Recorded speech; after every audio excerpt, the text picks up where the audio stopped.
appreciate your public service, which is probably more important now than it was when you were at the FBI, frankly.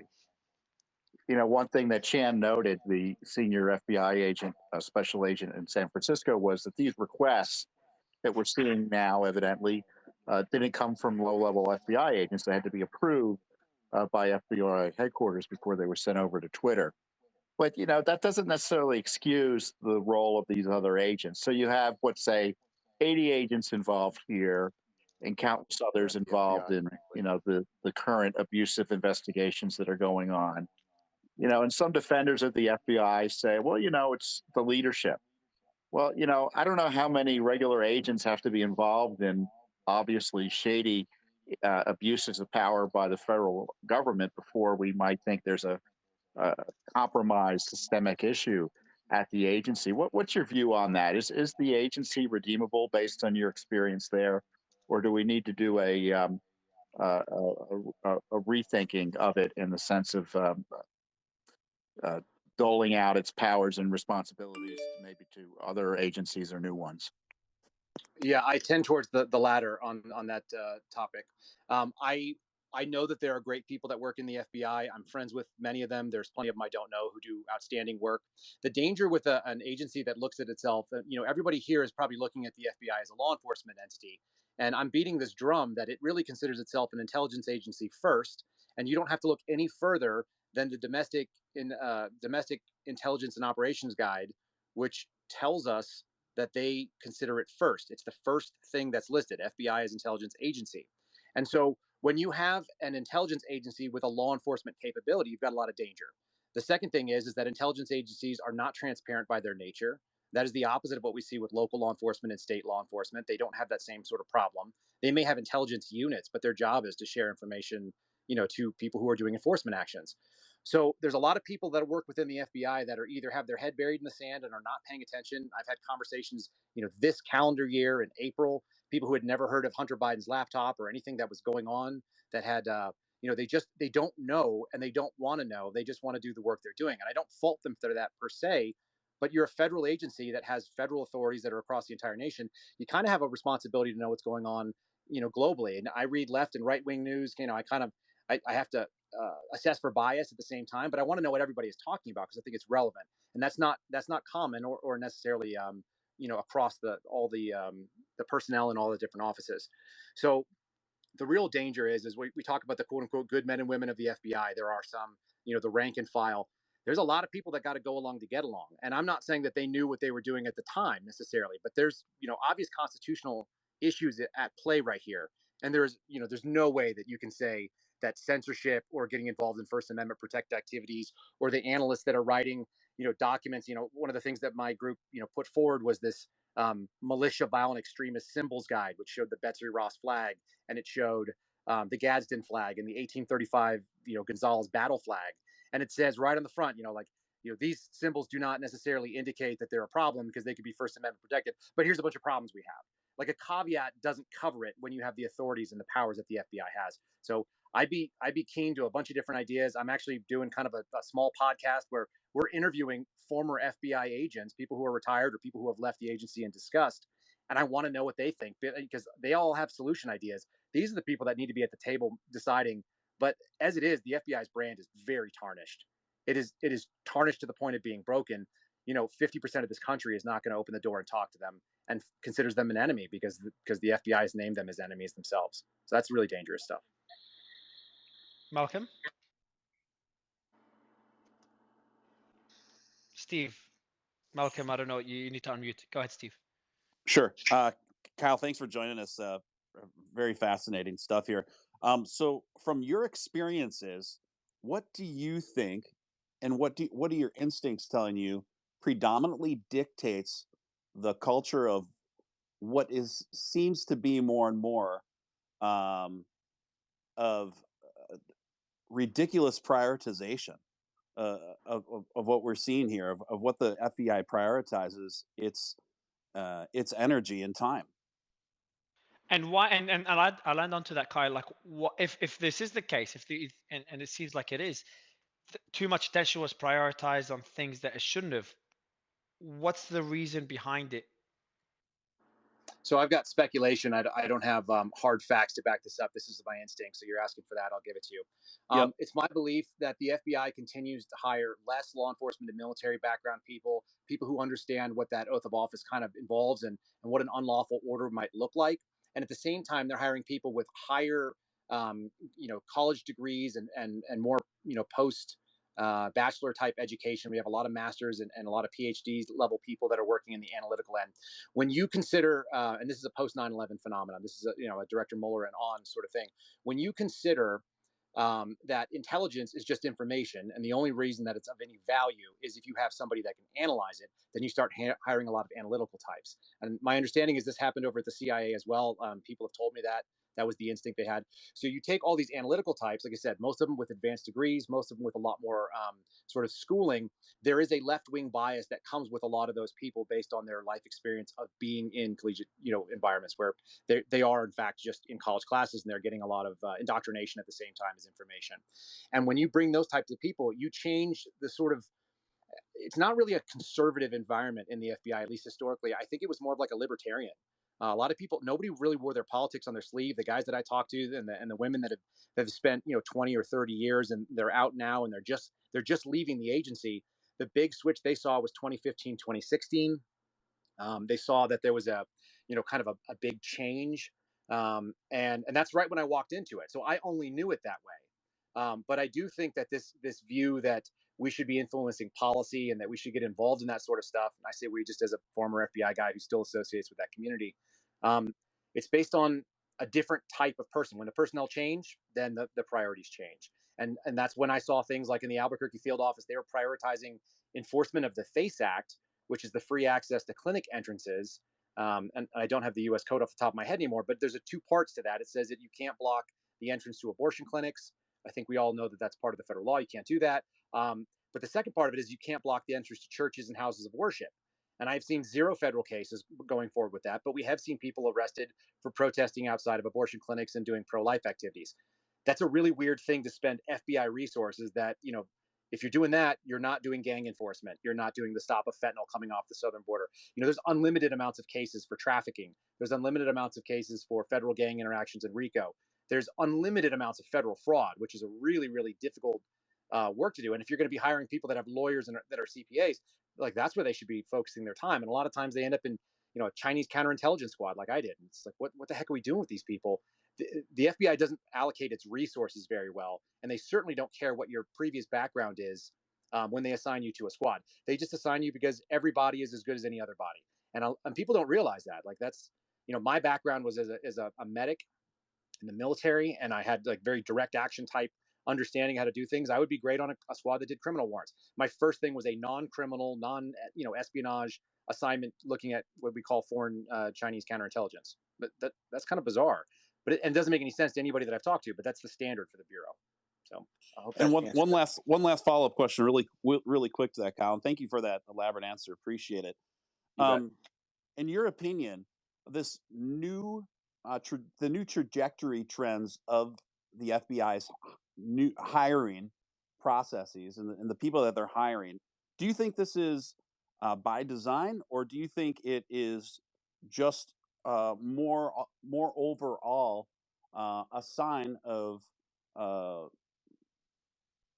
is there just not enough new hires or not enough new applicants out there to fill the positions that are trying to get positions at the FBI? So I think the bureau is facing the same problems that the United States military faces, but it's in a different, it's a different subset, but it's the same Sure. problem. You've got very patriotic, American-minded. They love this country and they want to serve this country, but they're looking at sort of the sort of woke indoctrination, the politicization of the military, which was never really there before. Like I served with people of every different background. I served with people What do you who mean by, sorry, Kyle? What do you mean by woke indoctrination? it's the same kind of stuff that I'm seeing.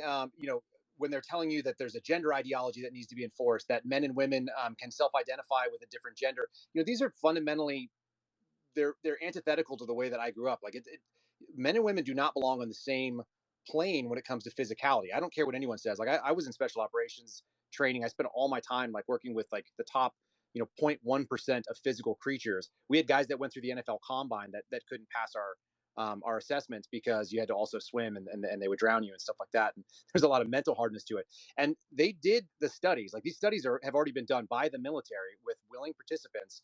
And there's a stratified physical performance metric to do a lot of this stuff.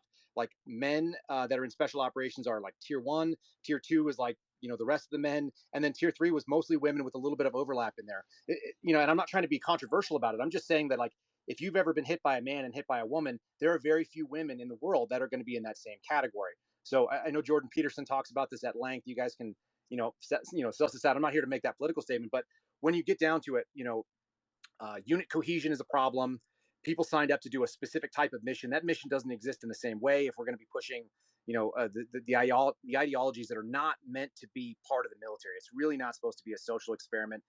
We spend a lot of time kicking people out that have flat feet and they have scoliosis and they can't, bend and touch their toes properly. And then you're going to bring in people that have, issues or anxiety issues that are just antithetical to military service, in my opinion.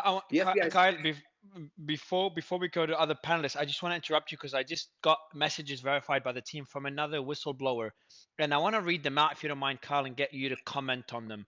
Sure. For anyone that has questions, you can put them in the comments, bottom right corner. But these were not from the audience. This is by another whistleblower. So I'm just gonna read it out now, and then I know Malcolm had his hand up, so we'll go to Malcolm afterwards. But I'll read the first one. So it's 4 points. I'll read them one by one and get your comments on them. The first one: the Twitter files are only a small portion of the electronic surveillance apparatus that takes place on social media or in social media platforms. Would you agree with that statement? Yes, clearly. I mean, it's a snapshot. There's no doubt. Okay. Number 2, lawful intercepts are real, and the legal involvement that the FBI leverages to collect intelligence from the users of the platform has been around since day one of Twitter. As far as day one of Twitter, I wasn't privy to that. What I can say is that I saw things that I would call abuses of the FBI's authorities under 702 of the FISA. So there's no question, and I brought this up to Congress. This is nothing new to anybody that's paying attention. Senator Mike Lee was well aware of this stuff too. Yeah, lawful intercepts happen. Unlawful use of that can happen oftentimes either with poor training or a poorly defined mission set. It's really difficult to figure out how to use 702 FISA material in a lawful way other than just that it exists. The minute that you start trying to use it operationally as an FBI agent, you're going to have trouble. So I would agree that that's probably true, but I don't have specifics about Twitter being intercepted from day one. Okay, the third out of the 4 points, as a former XXX official, I can say without a shadow of a doubt, there are still former intelligence agents that work for these companies. He's referring to the social media companies. They don't 100%. actively report play-by-plays to their former agencies, but the relationships they have are always leveraged. As you can see with my whistleblowing event, some issues get reported more than others. So you said 100% Yes. on that one? Yeah, 100%. They're absolutely. So I've kind of called it, and I guess somebody came up with this in 2014 because it shows up in internet searches. But there's an information industrial complex. There's no question about that. And in the same way that former military members were feeding into that, that military industrial complex, whether it was Raytheon or General Electric or any of the type of defense contractors, and part of it is because their experience is valuable, right? They have a knowledge set that is of use. The other piece is that they have a connection set that's of use. And so there's no question that the intelligence agencies, and there's a number of them, all the IC, definitely feeds people into big tech and into some other places that are going to be sort of analogous to that, whether it be your Verizons or your T-Mobiles and stuff like that. They're hiring these people because they have a skill sets of value of handling information and knowing what to do with it and policing it and so on. So yes, absolutely. And the last point is, it's a pretty big point, but there is no expectation of privacy on social media platforms. That's a pretty extreme take on everything. That's 100% accurate, though. So it's easily it's 100% searchable. true because Edward Snowden, I mean, he pretty much disclosed what was going on. Anyway, continue. Sorry. Yeah, you can sit there and I mean, like as an agent, if you have a target, you can go and use it. If there's a tool, and there are tools, like I said, the FBI pays millions of dollars for social media exploitation tools. There's an acronym for it. It's SOMEX, and there's people all over the field and at headquarters that do this. So whether it's broad or narrow, and the question of how broad and how narrow is where the constitutionality comes in. I've given the example that if they went and tried to pull every bio that said ultra MAGA or had a Ukrainian flag in it or whatever your take is, and try to identify those, that's clearly going to be really dangerous stuff and probably unconstitutional. But targeting people who are exchanging information about pipe bombs in Detroit for this coming weekend, that's probably okay. I mean, you probably want that done. So no expectation of privacy. That's true. If it's not end-to-end encrypted, you pretty much should assume that it's accessible by people and they may or may not want to share it with other people. And as far as I know, Twitter messages, does anyone know, are they encrypted end to end? No, Not yet. And what's Not funny, yet. wasn't the communication portal between the FBI and Twitter encrypted? That was, yes, it's teleporter. It is 100% encrypted. So teleporter, It's so the teleporter between the FBI and Twitter was encrypted. Okay, I'll go to Yeah, Malcolm, yeah. but just It's to encrypted app. conclude for the audience, so Kyle just mentioned, just commented on the 4 points, and I'll read the 4 points very briefly. The Twitter files are only a small portion of the surveillance by the FBI on all social media platforms. Lawful intercepts are real, and they can be abused at times. And then the third one is, there are still many ex-FBI agents at the various social media platforms, and they do report to the agencies, just not play by play. And then the fourth one is a pretty extreme statement: is there is no expectation of privacy on social media platforms. Malcolm. Really, really quick. I don't want to cut, but I just have to say something. Just really quick, Malcolm. I'm sorry. Just how incredible it is to be sitting here real time, have an ex CIA agent on the panel, have an ex FBI agent on the panel, real time. I mean, this is incredible. This is something we never want to lose. This is exactly what we all have been fighting for, to be able to do what we are doing right here, right now. So I just want to commend you all and thank you all for your bravery and speaking up and using your voices to come here and share pertinent information with us. Hey, and I don't want to cut off either, but thank you for that comment. But Kyle hit the nail on the head with the only being the tip of the iceberg of what is available. Twitter's a gift. Elon Musk gave a gift. He's saying, hey, listen, I'm going to show you this stuff. The truth is, the hard work's going to have to happen after this, because Twitter, it doesn't matter if you write it up left-leaning or right-leaning. The job is going to be for people to take a close look at what's being put out and then send out FOIA requests. Journalists have to look at what corporate structures are being used to facilitate the action that's occurring. Because what you're seeing from Twitter is basically the tool. You're not seeing the user. So to get at that, it's going to take a lot of work. And I'll leave it at that, and I'll jump out here and say, from our perspective, we're focused mostly on COVID-related issues for federal government employees, but we feel that's important for every American out there, everybody across the globe. So I'll step out. Thanks So, for sharing that, Mario, Jeff. if you're Appreciate talking, it, bro. please forgive me Malcolm, because go I ahead, man. cannot hear, for some odd reason, I can't hear you. But I did also have to ask Kyle, was there, just two questions. First off, given what we know about the information sharing and the commingling between the intelligence agencies and Twitter and how they were basically acting as a subsidiary, I saw that where Twitter had a rudimentary AI, I don't think Elon would classify it as anything sophisticated, but it still fell under the parameters or guidance of an AI. And so with the FBI working so closely, this AI had terms which are intentionally used to catch up right-wing or right-leaning trends in people and suppress them. So would the FBI have had access to that tool and use those keywords, search phrases, or queries, which are continuously expanding? And would they have actioned or used those in their pursuit of accounts?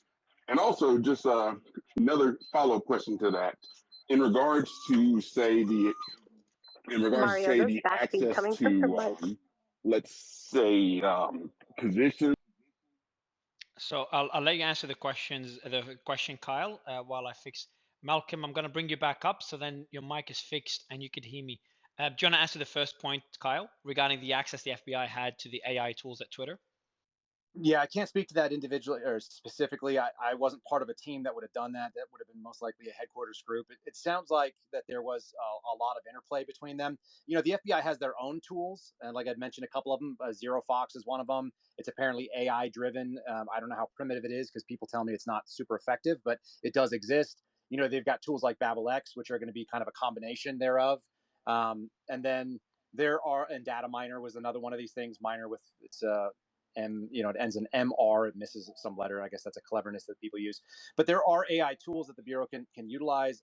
What is really strange for me when I look at it, and I brought this up to Taibbi as well, is that a lot of companies are loath to work with law enforcement because one, it's a pain, and two, they feel it's like a betrayal of their customer base or their user base.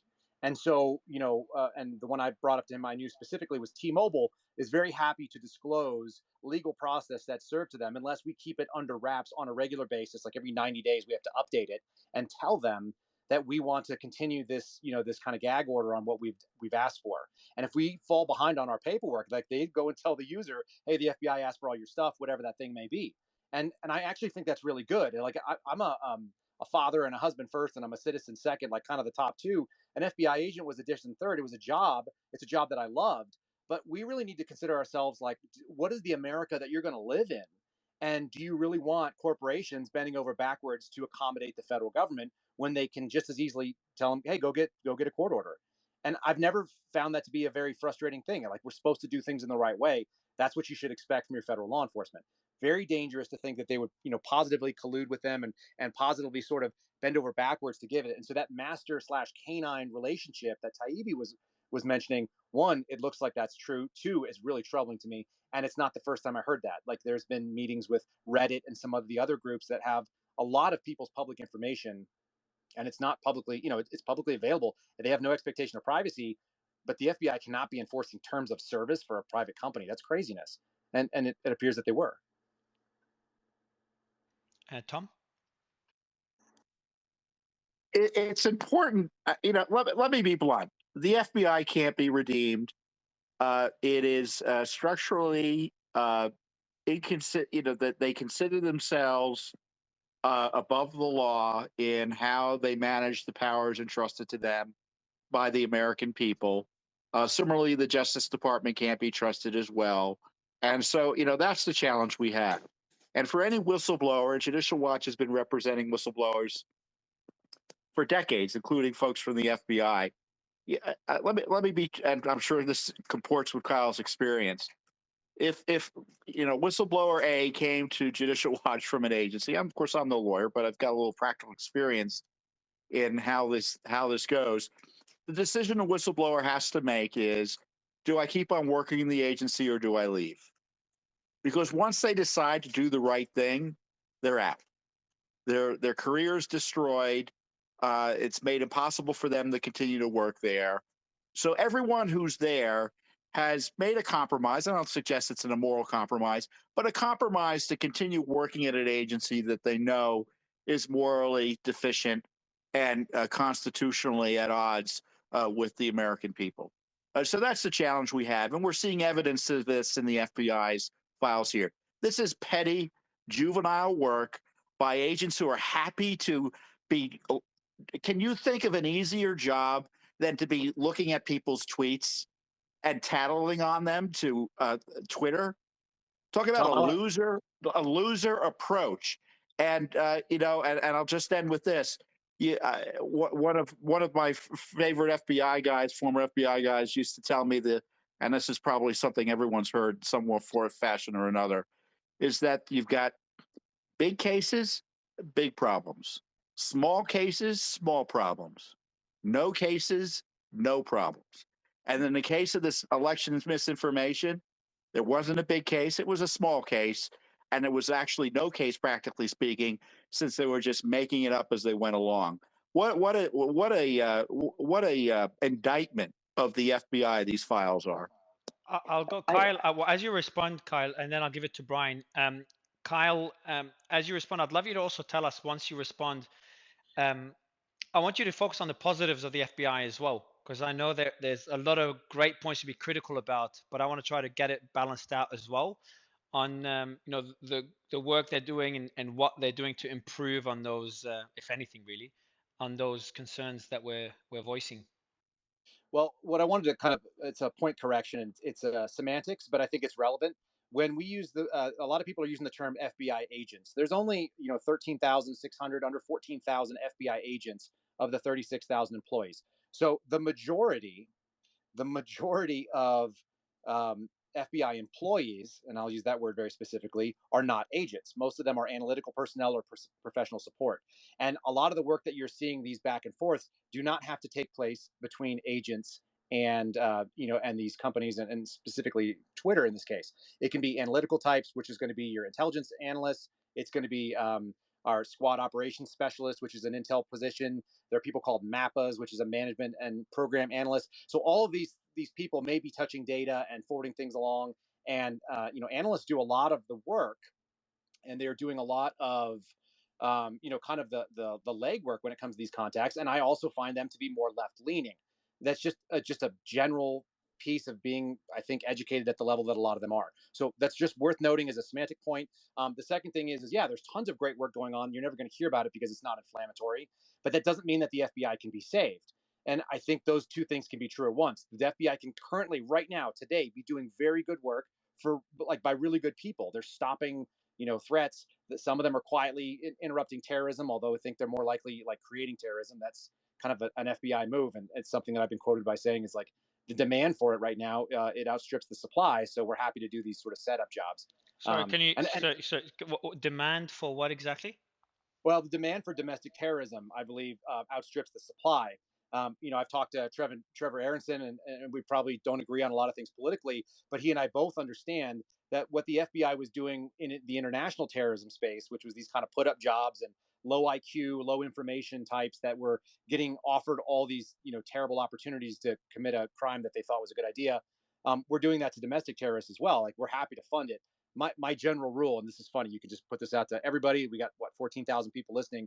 If somebody meets you and you've never met them before, and they want to co-sign or agree with all of your worst ideas, like whatever your terrible ideas are, and they agree with them, and not only that, but they have the money and the ability to help you make it happen for like exactly as much money as you have. Like you want a suppressed Glock 19 handgun, and you got $618 in the bank, and they want $600. Like that's not how much it costs. So like that's what the FBI does. We do these put up jobs where we're willing to enable people who would never otherwise have the ability to execute a plan, and then of course they never did because the FBI stops them right away. So You know what we that's the call real these danger. people?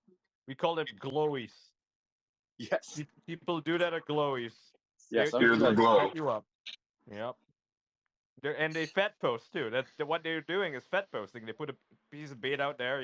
You have some girl, and she's gonna say all the nice things that all these trad males, these incels, want to hear. They want to hear a woman say that. Oh yeah, women belong in the kitchen. So guess what? She's gonna echo every single thing that they, every little dumb point that they make, and then put them up to some bullshit, and then arrest them like 2 months later. Fun. I would say that it's unlikely that FBI agents are doing that or doing what we'll call online undercovers. That's not really a move that would make a lot of sense. But getting sources signed up that do things, because not all source work is going to be explicitly managed, is a real possibility. And we probably agree on some of the things here. One of my favorite memes is a picture of two guys in suits. They're both wearing cartoon masks. One of them is a guy, and one of them is like a I don't know, emo girl. And it's like somewhere on the internet right now, an FBI agent is trying to convince a CIA agent to do a terrorism, and it's like, OMG, do a terrorism, and it makes me crack up. Like that's totally plausible. I don't know that it's actually happening, but the idea that the thought experiment that we are constantly doing this thing and kind of trolling the internet to find it tells us, one, how safe a country we live in, which is incredibly safe for the number of people we have, and then also we've lost the focus on international terrorism in such ways because we started looking at I think the mission creep happened that we were looking at the Al Qaeda, we were looking at the the ISIS types and the Al Shabaabs or whatever else Islamic terrorism, and then we started looking at homegrown violent extremists. For those of you that follow that kind of thing, like HVE is the gateway. That's the people that are domestically born but foreign inspired. And then once you're looking at domestic terrorism, that is even if it's foreign inspired, well, you might as well look at all domestic terrorism. And that's kind of where the FBI and DHS and some of these other agencies have gone. That's the danger, because where do you turn that off? Like they're all looking for a mission. They're all looking to make their It's mission money creep. make Yeah. sense. Yeah. Yep. So it's I'll real. go It's a real quickly. thing. Ian, so first, Ian, I've sent you a DM about a special guest that I'm trying to bring them in. So just check my WhatsApp. In the meantime, I'm going to Okay. go to Brian, Malcolm, that. and then Harrison. And then after that, Kyle, I want to kind of really end it by getting your final thoughts on, what else we can expect from Twitter Files and how much worse is it? Because you mentioned in one of the things the other whistleblower mentioned and you confirmed is that this is barely the tip of the iceberg. So we'll touch on that at the end. And I see Mr. Gorka also put his hand up, so I'm going to bring up Sebastian. Brian, I know you tried to unmute earlier, so I'll give you the mic when I interrupted you. Yeah. Malcolm's been trying to speak for a while as well. Yeah, so I got Brian and then right after Malcolm, because I know Malcolm had issues before. Hopefully he can hear me now. Brian, go ahead, and then we'll go Malcolm. I appreciate everybody's. I think it is a concern that the way Twitter is banning individuals, especially conservatives. But I also want to remind people that the FBI's aren't the bad guys. There's thousands of FBI agents out there protecting this country every day, and whether it's child predators or terrorism or a number of other things, I think that they easily get bad names, and it would be nice to have an FBI agent, a non-disgruntled FBI agent, on the show and let them weigh in as well, because I think that over the course of the last 3 or 4 years, the FBI has taken a lot of heat, and those agents who are working tirelessly to protect this country, I don't think they get appreciated enough. So I think it's our responsibility not to jump to conspiracy theories, find the facts, listen to the facts, and get all the information before really jumping onto something. Brian, are you So- implying that Kyle is disgruntled? I'm just curious. I wouldn't say Kyle's disgruntled. I think he left the FBI on terms that I don't think him or the FBI are happy about. So I mean, I guess you could say that he might have biases, like we all have biases. Kyle, maybe you want to respond quickly to that one before we move on to the next question. Sure. I mean, I'm probably friends with more FBI agents than any of you all, and I think a lot of them are really great. So I have no beef with saying that. I think that's 100% true. And even the people that are great agents. Can you hear me? Just a minute, Sebastian. Yeah. So we'll go. I think, and I tried to balance it out as well. I think Brian, you made a really good point. I'm glad you did. True. Sebastian's just facing technical issues, and I think I tried to balance that out as well, Brian. By the answers, I feel like he's been pretty objective, but it's a valid point to mention. Sorry, Tara, your mic is crazy. All right, so Kyle, I'm gonna go to Tara. We can't hear you at all. Your mic is sorry. Kyle was in the middle of responding. Oh shit, I can't hear him. Kyle, was he talking and I interrupted? You tell Sebastian me. said yes. So go. Can you finish what you were saying, Kyle? Still can't hear. Yeah, absolutely. Can you fix it? Even FBI agents who are doing good work and are great people, there's no question that they exist. Like I said, I have probably more friends in the FBI than any of you all. The odds are pretty high, and I respect them and I respect what they do. If we got together and have a beer, all we do is talk about what's wrong with the FBI. That's the most common thing that two FBI agents, or if you got 5 together, then you're going to be fighting to get your word in, because everybody knows what's wrong with it internally. And that's not to say that they're not pleased with the things that they're involved in. It's just the greater organization as a kind of an entity. It's unruly, and it's not the individual great work. So you can have two things be true at once. The FBI can be very, very, sort of corrupted and broken in a lot of ways, and still be, just being kept on the right track barely by good people. So that's all I would say. Malcolm, I know you've been trying to speak for a while. Yeah, it seems everybody's getting bit by technical bugs.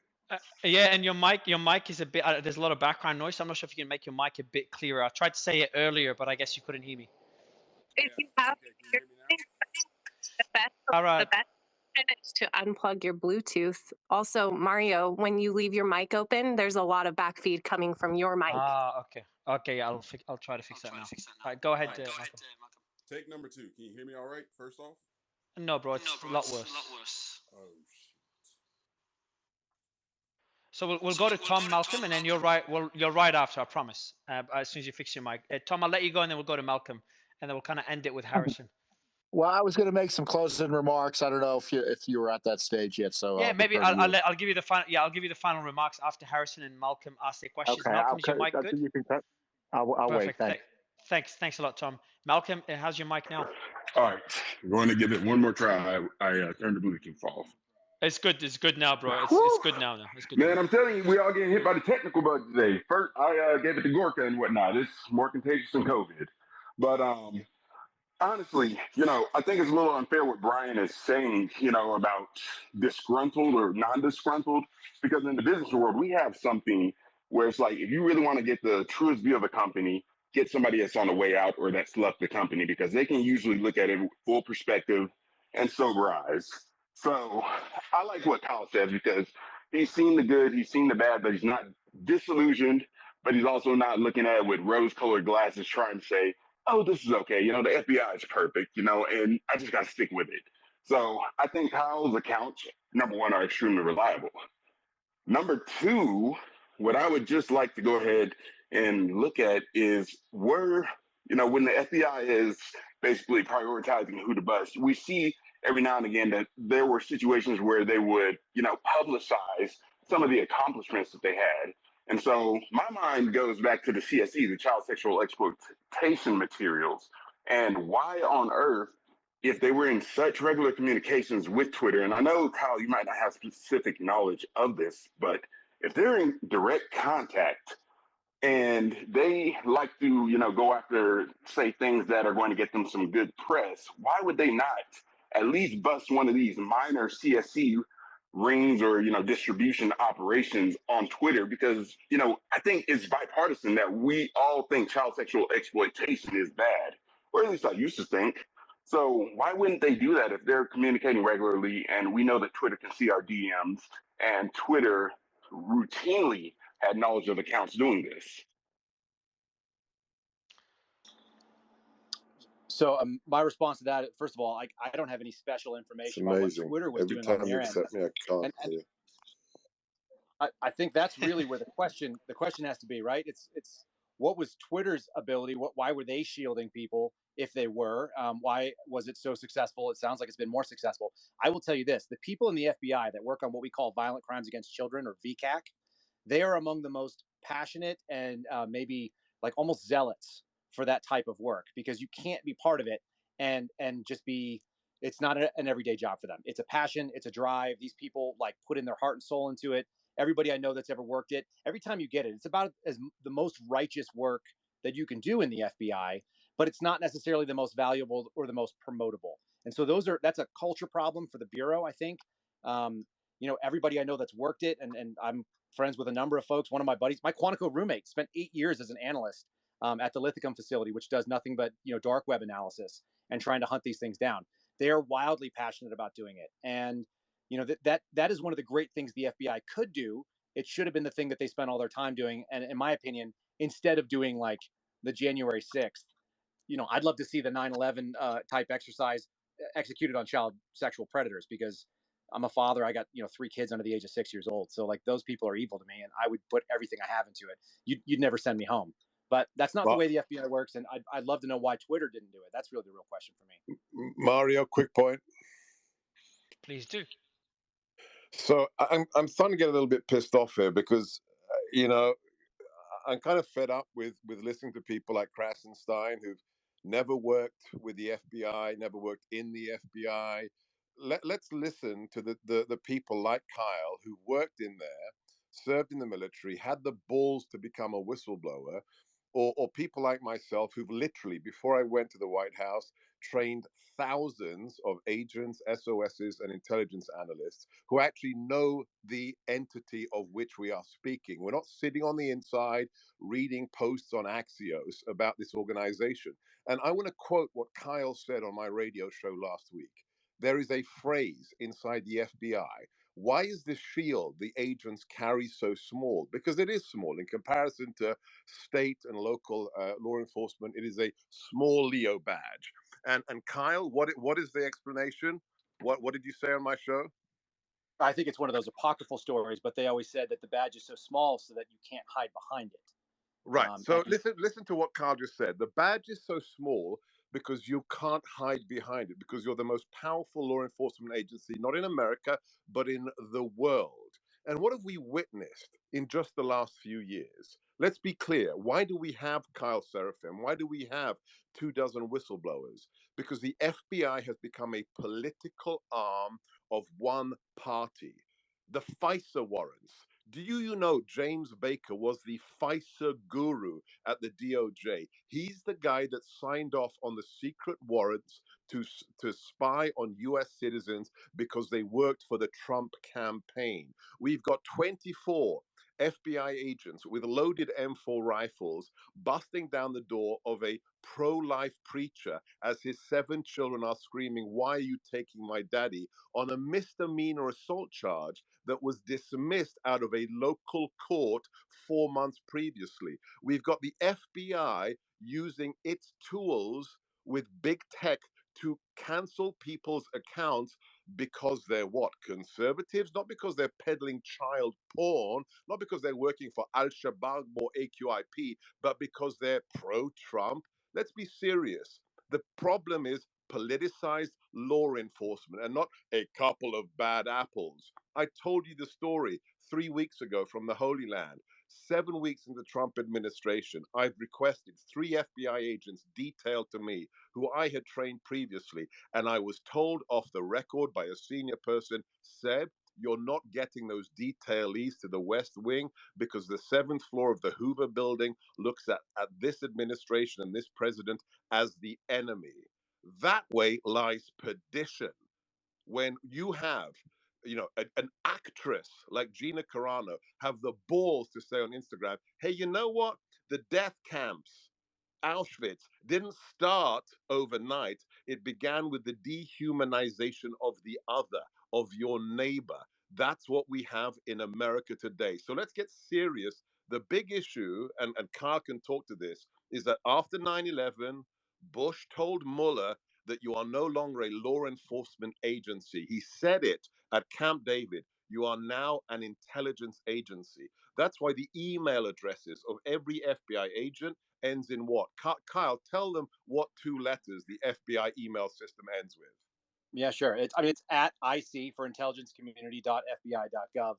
They've made Bingo. it easier, so they reclassify that. But that's the first lesson I got at Quantico. They're like, you're part of the intelligence community now, and I'm sitting here thinking, well, I don't remember signing up to do that. Like, there's something very silly about walking around DC when every single surveillance report. This is just what I saw with my eyes walking around on the street, and I write it down, and suddenly it gets stamped with a secret classification, secret and no foreign.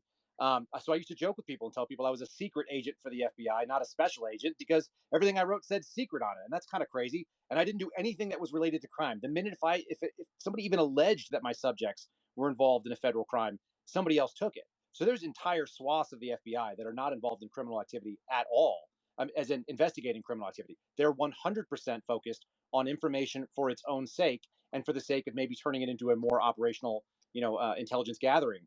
That's not what a lot of people think, and if you don't know that, then now you do. Like, you have to understand that is a fundamental difference, and it happened, like you say, if after the Mueller. agency becomes an intelligence arm, the temperament is to fall into Leventi Berrier's description, also apocryphal, of the KGB. Show me the man, and I will show you the crime. A law enforcement agency is meant to investigate crimes that have occurred or are about to occur. They're not supposed to collect intelligence about future crimes or potential crimes or crimes my political adversary may commit. And that's what the FBI has sadly become. Sorry, for the But record, you don't had to know be if said. they've done that though. You don't know I, what they were What the investigating. what the hell are I you wanna, talking I about? wanna, Are you Brian, shitting I, me? wanna, Are you he worked shitting with me? the No, I What they FBI. wanna, did with Mike Flynn? What did they do with I want to I'm go talking about quickly. Twitter. Sorry, if you Twitter, don't mind, Kyle. Brian and Sebastian, just 2 seconds. So I want to just introduce Congressman Thomas. Congressman, appreciate you coming on stage. Okay, is my mic on? It is. Is that you've been on Yes, Spaces sir, it is. before? Is that your first? Is that your first time? This will be the first time I've ever spoken It's Welcome. in this space. it's the well, first time for many, including Sebastian next to you. I'm not sure about Tom as well. So I appreciate you being here. Well, let me just say, you hear enough hot air from politicians all the time. So I just want to let you know I'm here to listen. And the FBI was created by Congress. the FBI is funded by Congress, if there's any oversight that will happen on the FBI or DOJ, ATF, it will come from the Judiciary Committee, and that's the committee that I'll be serving on for the next 2 years. So Awesome. I'm here to listen to you all. I think maybe some of you saw where I put Merrick Garland on the spot and I made him watch a That couple was minutes awesome. of Yeah, Ray I Epps. saw it. Uh, Well this done. is their worst nightmare, that I will be able to confront them for the next 2 years with the truth, and we will have people uh, from the highest levels in front of our committee, and there is no mute on my microphone for 5 minutes, and they are um, they're going to be called to answer our questions. So if you all have questions, please engage me on Twitter. I'll be here in your spaces when I can. I found the Twitter files deeply disturbing. I've read them all, every one painfully, sometimes waiting 10 minutes for the next one um, with the rest of you. And I'll end it there and just say, if you have ideas, please send them to me, and my DMs are open. I appreciate being here, Congressman. I do have, if you don't mind, ask you one question, because I know you said you prefer to be listening, but Absolutely. I'd love your take on the files so far. I know you said they're deeply disturbing. We did hear Kyle saying that Kyle and one other whistleblower. So the other whistleblower said that this is barely the tip of the iceberg, and Kyle confirmed that point. Would love your take on it. Well, I know it's sort of a cliche now on Twitter, but in a closed door meeting, I told the rest of the Judiciary Committee that Elon has bought a crime scene, and they seem to agree with me. And what we need to do, listen, the Twitter files are actually a roadmap for the subpoenas and the requests for information and the interviews that we need to do in Congress. So I really appreciate what Elon and the reporters who are covering this have been able to put out there. But now it's up to the Judiciary Committee to look at where we need to go. They've called in the coordinates now, and we are able to compel the FBI to give us the other side of the story. So I think that's the most important part of the Twitter files.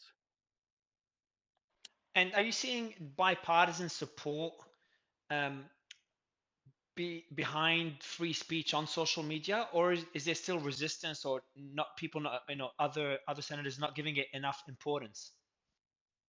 Well, let me say, I'm friends with Ro Khanna, and I was glad to see him show up in there, and I was glad to see that Elon Musk gave him a good shout out. He and I have tried to intervene on the congressional war powers and also on freedom of speech.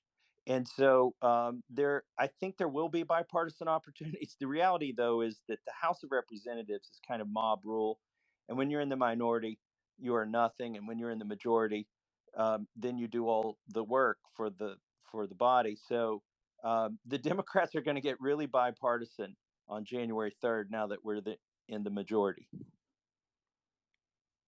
And one other Really question I quick, have for you. Go ahead, Can Tara. I just ask a really quick question to Rep. Thomas? I just wanted to let you know that your DMs are actually not open. So unless you follow people, Oh, they cannot DM you. okay. But I was going to make a recommendation that maybe you start a thread where people can list questions if it's easier that way under that thread. And then you can kind of see what's brought to the top based on what people like.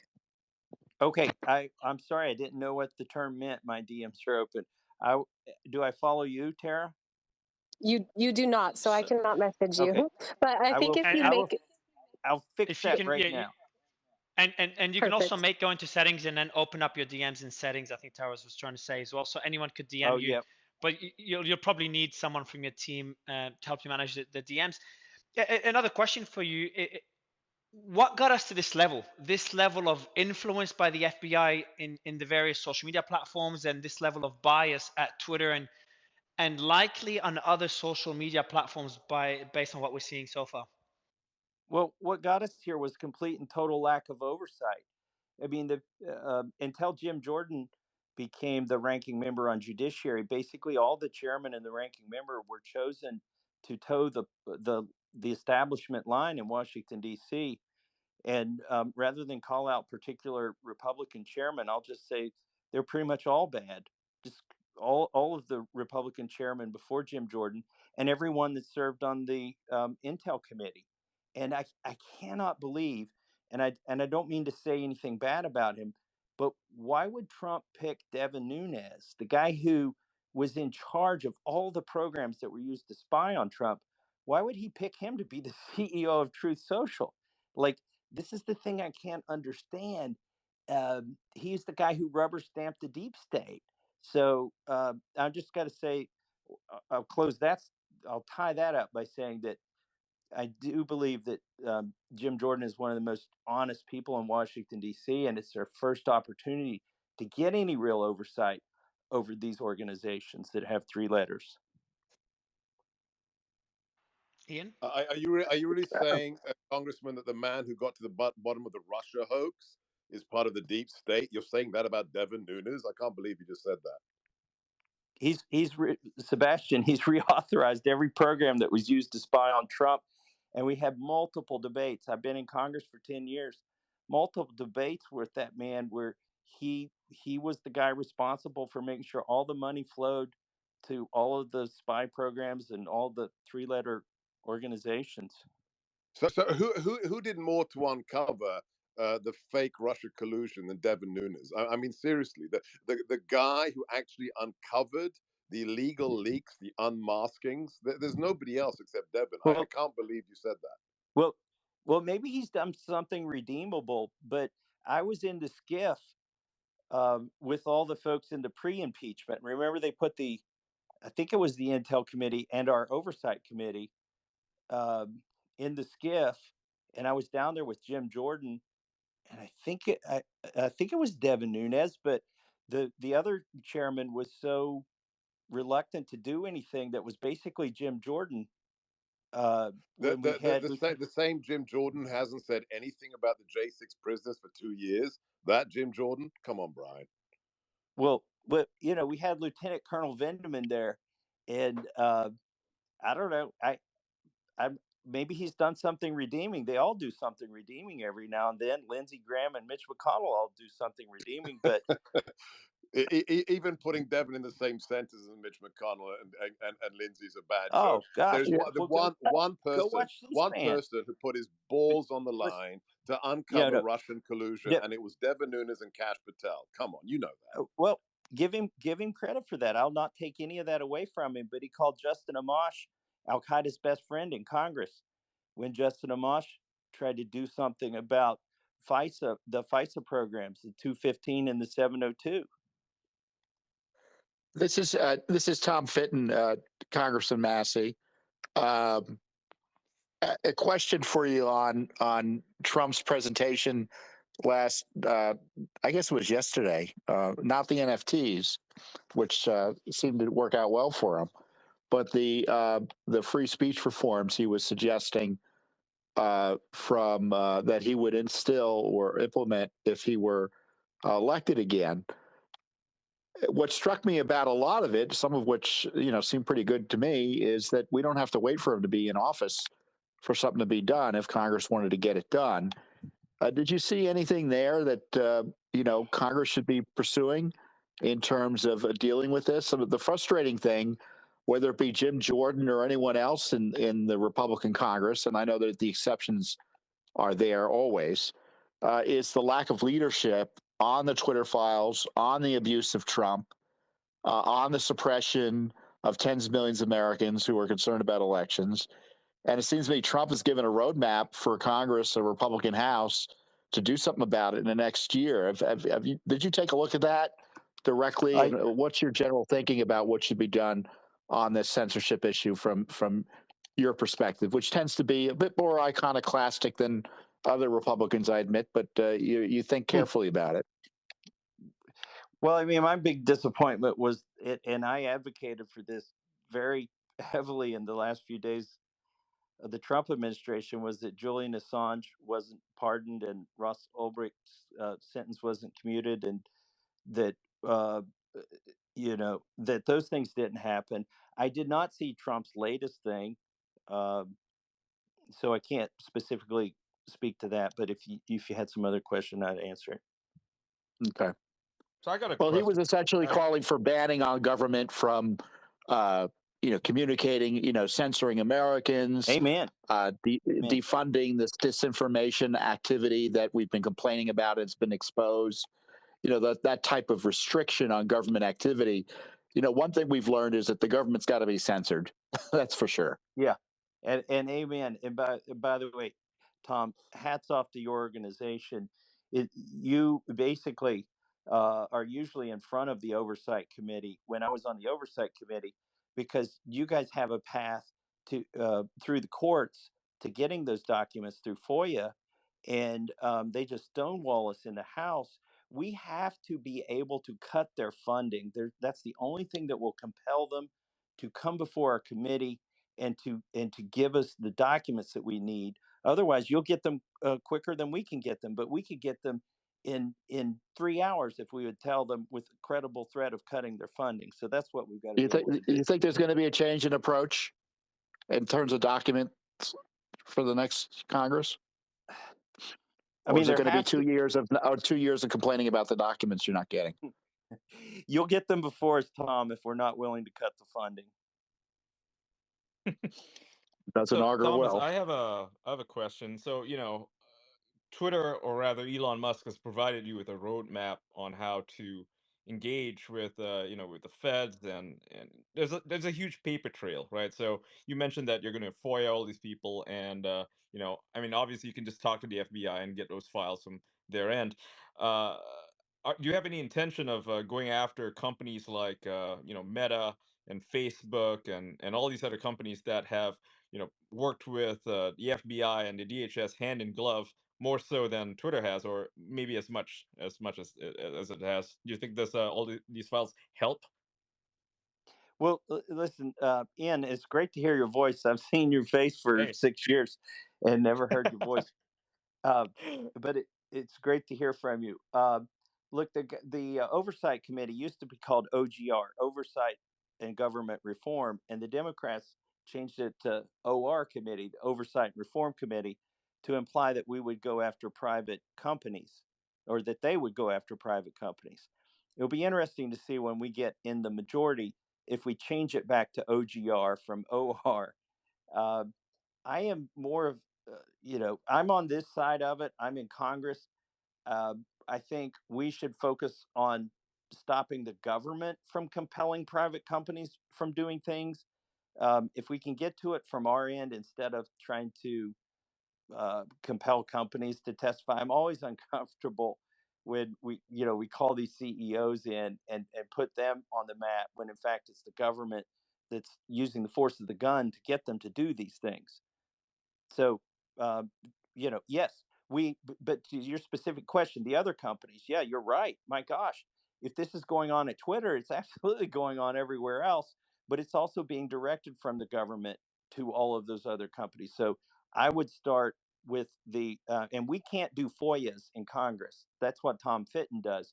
We should have more power. Sadly, if we're not willing to cut their funding, but we should, and we should go after all of the communications from FBI, DOJ to Meta, Facebook, Google, whatever.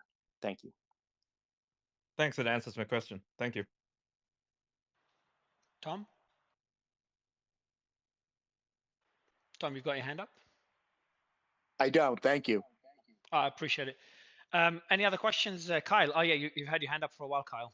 By the way, just before you ask your Kyle, Thomas, just really appreciate your time on the space. I know you've got limited time. Kyle, No, the mic is yours. Sorry, look, go the ahead. first thing, the first thing they Thomas. tell you when you get elected is don't do your own social media, and that's the first rule I ignored. So I'm glad you ignored it. Indeed. Me Hey, too. Congressman, I've got a request, something for you guys to consider on the Judiciary Committee, and I wish you guys would kind of take it to heart and see if it's something you can do.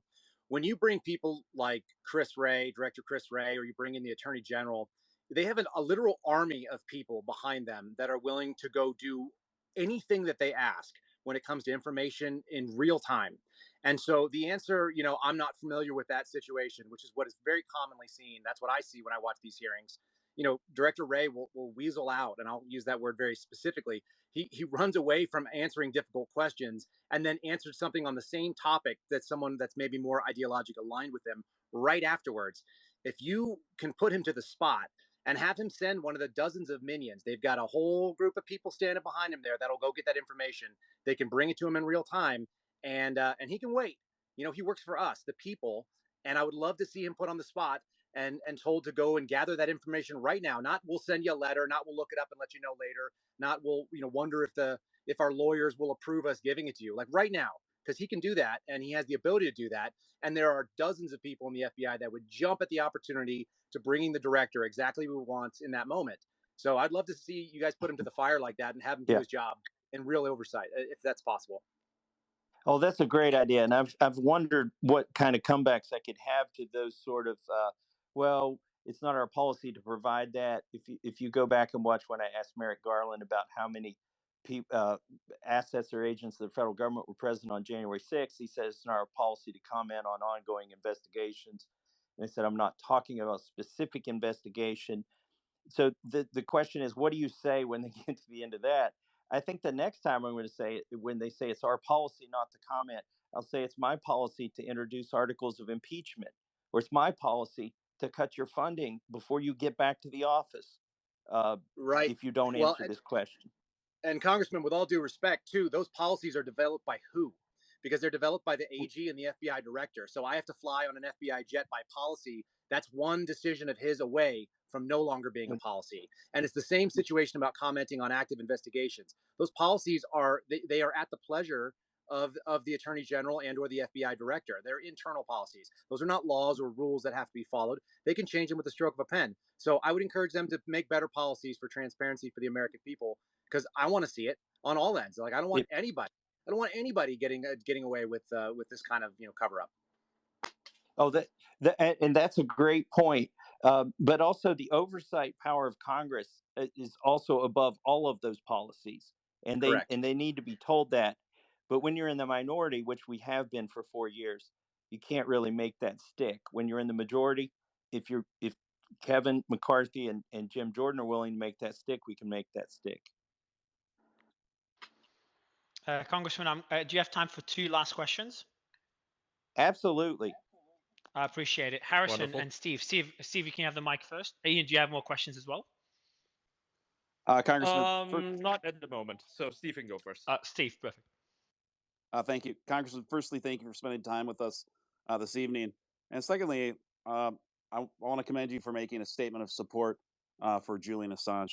That's a cause very important to me and many others here. My question is, what is your thoughts on the revision of Section 230 to drastically curtail big tech platforms' power to restrict lawful speech? Yeah, that's a great question. Section 230, and I'm not passing the buck. I'm just telling you this. Section 230, it turns out, is under the oversight or in the jurisdiction of the Energy and Commerce Committee, not the Judiciary Committee. But we do have jurisdiction over the Bill of Rights, which includes the First Amendment, and also the courts and a lot of other things. So we could claim some jurisdiction there. I'm torn on this. I'm still listening. In the Judiciary Committee, we have the Antitrust Subcommittee. I begged not to be on that. It's complicated law, and I don't like the notion of government going in and telling private businesses what to do. So I'm not on the Antitrust Committee Subcommittee. But I think Section 230 was intended to protect the internet companies, the social media companies, if they allowed free speech, not to protect them when they curtail free speech. And so I had a robust debate about this with some people at Matt Kibbe's Christmas party in Washington, D.C. a couple days ago. He's the former CEO of FreedomWorks, and he's got his own thing, Free the People, but a robust group of free thinkers there. And so, if you have ideas, let me know. I don't have all the answers. That's actually why I was lurking on your space here, was to get some more answers. So you tell me what the answer is, Steve.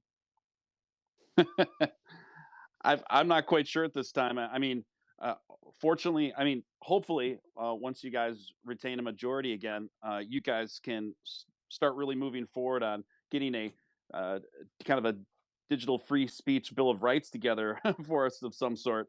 Um, one last question, Congressman. Why do you think, in your opinion, we saw so little results from the GOP in regards to protecting citizens' free speech as it relates to big tech when you guys were in power and in charge of both chambers during the first half of Trump's tenure? Oh, well, it's a complicated question and probably not enough time here to give it. But the Sure. the chairman of the committees were selected for compliance and for sympathy with the groups that they were supposed to regulate. We have fellows that come over and serve in Congress from FBI, from the military. They serve on the various committees. I think that's backwards. I think we should send some fellows over to the executive branch from the legislative branch to help them out. Uh, but you know about this revolving door between K Street and the legislative branch. What you maybe not as familiar about is this revolving door between the executive branch and the legislative branch, and they have their tentacles in. And whoever are the chairmen are often selected for compliance and for willingness to perpetuate the programs that are already in place in the executive branch. Thomas? A quick question, Congressman Massey. What's your thinking on the speaker's race? What's your thinking? Who should be speaker, and what do you think will happen with the race? Well, I didn't know the space contained that as part of its agenda. I might not have logged on. Um, let me give you all a little Well, bit of history. you don't. You can take the fifth. Well, and let me give you all a little bit of history. I was a part of all three coups to take out John Boehner.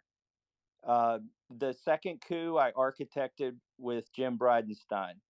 We needed 29 votes. We got 24, but Mario Cuomo died in New York, so 10 Democrats went to his funeral, and it meant we needed 34 that day, and we might have succeeded in 2015 January if not for Mario Cuomo's funeral. Um, then Mark Meadows and I teamed up. We wrote a motion to vacate, and that was successful. I was adamant that we introduced it the day before August recess, so that it would metastasize over August recess, and in fact, it did, and it succeeded. And John Boehner left within a month of the August recess. Uh, the saddest day I've ever had in Congress. Well, by the way, after we got John Boehner out of the way, it was going to be that Kevin McCarthy was going to ascend, and I campaigned against him for a few weeks. And the day he was supposed to be confirmed, he stepped out of the race because he didn't have the votes. And so the saddest day of my life in Congress in the 10 years that I've spent is when the Freedom Caucus voted for Paul Ryan. All of the work that I put in to trying to disrupt everything, they voted for Paul Ryan. And by the way, they're my best friends on the Freedom Caucus. And a lot of people who are on the Freedom Caucus right now aren't the same people who were there and voted for Paul Ryan. But then when Trump won his election 8 weeks after Paul Ryan had thrown him under the bus, uh, uh, I don't know how involved Trump was in this, but Mike Pence came to Congress and told us to vote for Paul Ryan, that Trump wanted Paul Ryan to be the speaker while he was the president. I was the only Republican who would not vote for Paul Ryan in 20. Let's see, that would have been January 3rd, 2017. Go back 2017. and go back and look at the tapes. Again, very disappointing to me. So at this point, I am not a part. I gotta tell the media this. I'm not a part of any organized or disorganized effort to keep Kevin McCarthy from becoming speaker, because a lot of the people involved in that effort. Now I know a lot of them are earnest, but a lot of them are cutting deals, trying to get better positions on committees, whatever. Not all of them. There are some who are very earnestly intend to get a different speaker.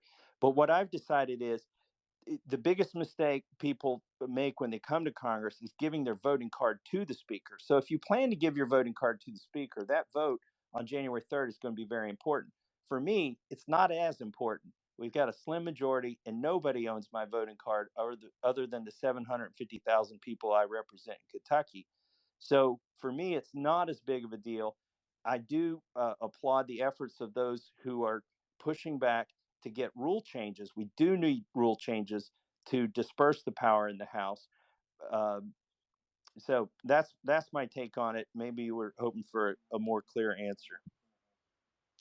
We'll go to Harrison for the final question, and then I've got one last comment for you, Congressman. But Harrison, I know you've had your hand up for a while. Hey, Thomas. It's good to finally talk to you over spaces. Here's my question. So it always seems like we see members of Congress get up on camera, yell at CEOs or intelligence agency officials. Realistically, what's the best case scenario, and what are the punitive damages that you would like to see done against these groups that have harmed the American people? Well, okay, there's something I'm circulating in Congress right now, and it's catching on. It's called the Massey Plan. But let me motivate that before I go into it. The only real leverage we have in a split government is that the House of Representatives is constitutionally originates the spending bills, and so we have to. The only cudgel we have is to cut their spending. And the problem is when you do a giant omnibus, you can't get 218 people who have the spine to stare down a shutdown. And so what I've proposed is to take shutdown off the table. That on the first day that we get the majority, or maybe the second day, let's let all the speaker drama unfold, and whoever becomes speaker, let's say on January 4th, we pass a continuing resolution that funds the government at 95%. Okay, I hate continuing resolutions. I've never voted for one that's become law, but that continuing resolution wouldn't kick in until October 1st. So now we have 9 months to pass 12 separate bills, and this is where our power is, Harrison. We pass 12 separate bills. We fund the roads. We pay the soldiers. We open the national parks. We pay for NASA, and then on September 30th, my weaker colleagues are won't be in a position where they either have to vote for a shutdown or vote for a big crap sandwich we call the omnibus. They'll be in a position where we've got a backstop that funds everything at 95%. So on October 1st, CNN, they would have to put a countdown clock that says 24 hours until the government is funded or until the IRS is funded at 95%. I think my weaker colleagues can weather that storm. And by the way, so I know this is all inside baseball, and I hate that like it's so technical, but that's the battle we have. We got to get to the funding. The only way you do the funding is through separate bills, and the only way you can do separate bills is to put this backstop in so that the Republicans don't get blamed for a shutdown. So, Congressman, I want to end it with a very broad question, a question I always ask a lot of our panelists. The country is extremely polarized, and it doesn't seem to be improving. And I'm curious to get your thoughts on this. Is that, and as openly as possible, is that even solvable, or is that just human nature, cognitive bias at its worst? Or is there something systematic that's causing this that we could improve on over the next decade or so? Well, let me first confirm what you've said. It has gotten more polarized in Congress, I do believe. I've been there 10 years. It's getting harder for me to work across the aisle.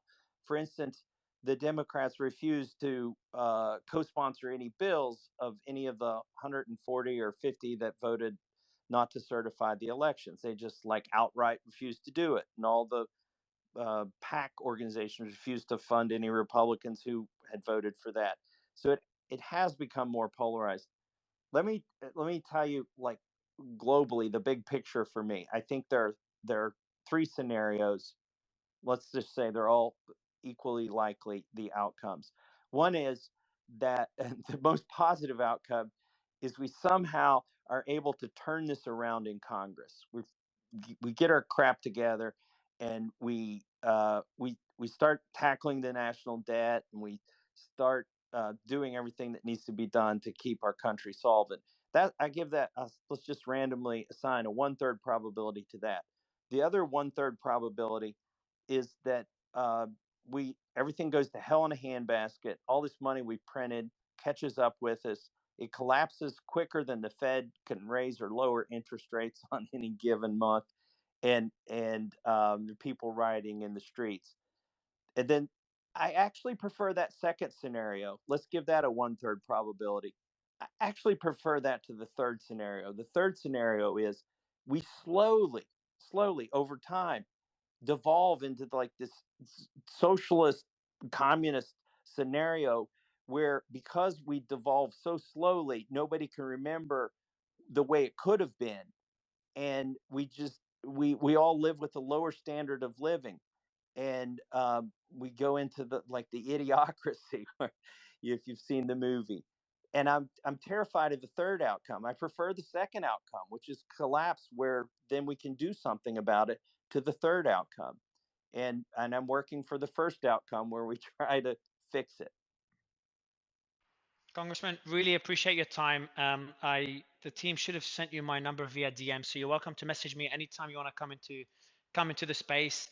And if there's ever a space where I think would be good for you to jump in, I'll just send you a message. Otherwise, it's been a pleasure to have you on.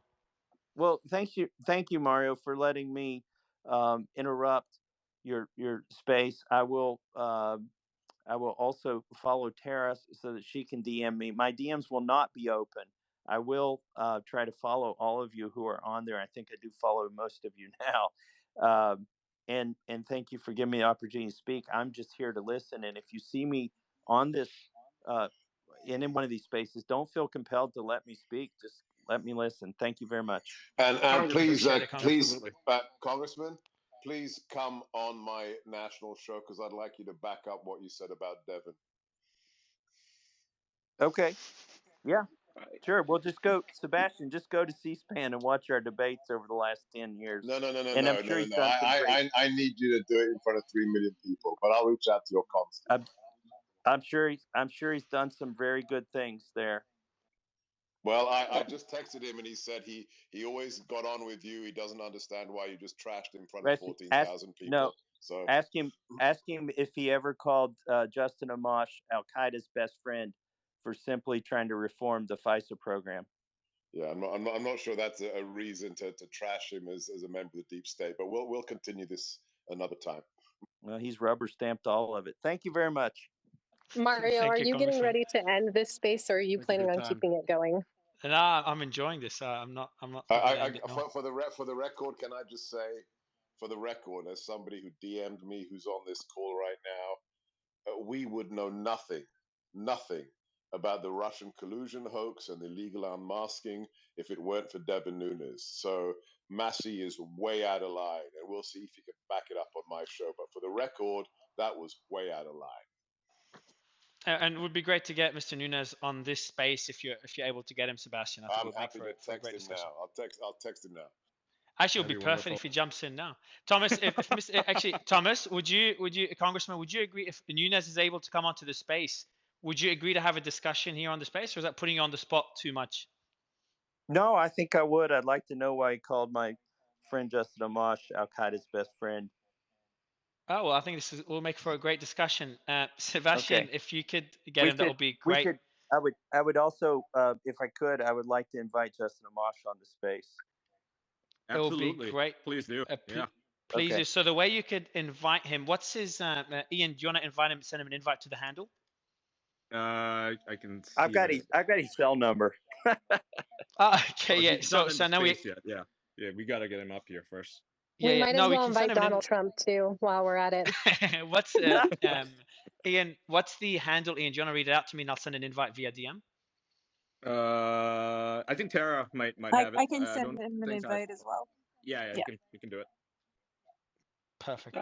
Congressman Massey, if it's okay, if I can ask you, we've actually we've met several times. We've worked with Nick. You've cut out, I think. Yes, he has. Nick, your mic. I think you got a call or something. Go ahead, Nick. Yeah. So we've worked with each other several times. So it's a pleasure to be able to talk to you on here as well. I joined a little late, so I may have missed this, but do you believe that Congress is going to take any action on cryptocurrencies? Because I know that that's been floated for a while. We know that the Fed hates cryptocurrencies. I mean, is there any sort of do you feel like there's actually going to be a push for that? I would like to invite my other congressional friend Warren Davidson on here to discuss Yes, please, cryptocurrency. by all means. Thomas, you're gonna get us to do a record space again, beating Yeah. Elon's spaces we've had. That'll be a great discussion. By the way, I'm talking Someone to you invite via him too. Starlink. I'm on You're Starlink. you're talking to who? Sorry, Thomas. I'm using Starlink. Oh, okay. There you go. Sebastian, how'd you go with Nunes? I'm texting him right now. The only issue I see is as the CEO of Truth Social, he might have issues coming on a Twitter space. But if somebody, Oh shit, yeah. I'm going to send him the forgot. link, but there may be an issue there. That'd be I interesting. think that's the No, same it'll be- reason it'll why we be- haven't, why Donald Trump hasn't come back to Twitter. Is that correct, Seb? Can you comment on that? All I've heard is that, and I cannot confirm this, that some of the funders for the Trump Media Group may have stipulated some kind of non-compete for a few months. So the idea that he builds a whole new competitor to Twitter means he can't just jump back on Twitter if his account is unlocked. I recommended on my show that he should just allow his staff to use his Twitter account to obviate the non-compete. We'll see if that happens. And Sebastian, if you could tell Mr. Nunes, like the benefit of jumping on is he can talk about Truth Social to tens or hundreds of thousands of people that listen to this. Just send me. And I want send to me be the clear. link. Text me the link, and I'll send it right to him. And I would like to be clear. I take great pains in not attacking the character or the motivations of any member of Congress. You can't even go find me denigrating AOC. I just don't do it, with the exception. Well, you pretty much you threw him under the bus right now. I mean, you just basically said he's a rubber stamp for the IC. That's denigrating somebody who's former chairman of the Intelligence Committee. That it doesn't get much worse than that. I'm sorry, Thomas. Yep. Well, how many of the programs got defunded while he was the chairman? Yeah, I don't want to get in a pissing contest with you. We wouldn't know anything about I'm not Russian pissing with collusion. you. No, we wouldn't know anything about Russian collusion or unmasking if it wasn't for him coming over to the White House when we were there, coming into ASKIF and finding out what the Obama administration did. I'm sorry, that is not hyperbole. We would know nothing without Devin Nunes and Kash Patel. That's just a statement of fact. I'm very thankful to him for that. So, by the way, Sebastian, I'm gonna send Devin now an invite. So if he checks his DMs, he'll see a DM from me with an invite to the space. He doesn't use his Twitter account. I'm texting him. I'm texting him on his If he makes an exception, that'll be pretty historical, and we'll make sure it's there's a return for an ROI for his time here. I think he can see the ROI. Okay, I've just sent him through the invite now. Perfect, it's gone through. Kyle, what are your thoughts? Kyle and Tom, what are your thoughts on the discussion so far? First of all, a lot of folks probably don't understand the complicated nature of the way the House operates and the insight on the leadership fight and the Speaker of the House that Congressman Massey gave us. And so, there's internal politics in the Republican Party that, are easily characterized or belittled, by both, conservatives and liberals. And it's always more complicated. And in terms of the way the congressional committees operate, and I'm sure Massey would agree with me on this, Congressman, it's their chief role is to raise money for the members on the committee. Now, to the degree there's oversight, it's incidental and accidental. I mean, some of the some of the committees like armed services and such, obviously, they've got significant responsibilities in terms of oversight. and sometimes perform them admirably. But typically, members are there to raise money on the committees, and the committees are a vehicle for raising money for members of both parties. And so those members that reject that are almost always at a disadvantage vis-a-vis leadership and are punished as a result. Now, my view on Nunes is that he was not the typical leadership chairman. He was independent-minded. The debate about which authorities should be approved, is something I think that people of good faith can differ on. But there can be no doubt that it was to his professional detriment and over the objections of the leadership of the House that Nunes helped expose the corruption, the worst government corruption scandal in American history, the illicit targeting and abuse of President Trump. And whether you support Section 702 or whatever, or the FISA warrant process, to me, it's kind of a different matter, that becomes a policy debate as opposed to this core issue about how a republic is going to function. And Nunes was on the right side of it. One of the reasons he's in the private sector is because he was in the right side of it. So that's my thinking about that debate. And, and also, I talked a little bit about Trump's agenda for reforming free speech. Everyone says, well, Congress isn't going to do anything. Well, they're certainly not going to do anything if they don't hear from people. So I would suggest that you don't have to support Trump. And I don't say this because I support or oppose his candidacy, but look to see what he said about reform, what he wants to do when he comes into office. See if you agree with that, and call your members of the House, 202-224-3121, same number for the Senate, and ask them, why aren't you doing anything on this? And secondly, I would also, this is kind of a conclusion here, Elon Musk his life is on the line. The Biden administration has specifically targeted him. They said his speech is, quote, dangerous. He's been criticized for criticizing a government official. The Federal Trade Commission has targeted his company with harassment. And he's getting zero support from Congress. And I understand why one side of Congress isn't doing it. The lack of Republican support is unbelievable. And my view is, if you support what Elon Musk is doing, and I don't agree with all of his policies, and that's not the issue. The issue is, can someone like him take on and expose government and corporate corruption without being retaliated against in illegal and illicit ways by the government, the media, and his competitors? And what's going to be done to protect him from that retaliation? And if people are concerned about what's happening to Elon Musk, they should be, A, telling their friends and family about what's going on, B, telling their members of Congress what they expect them to do in terms of protecting him and making it an issue.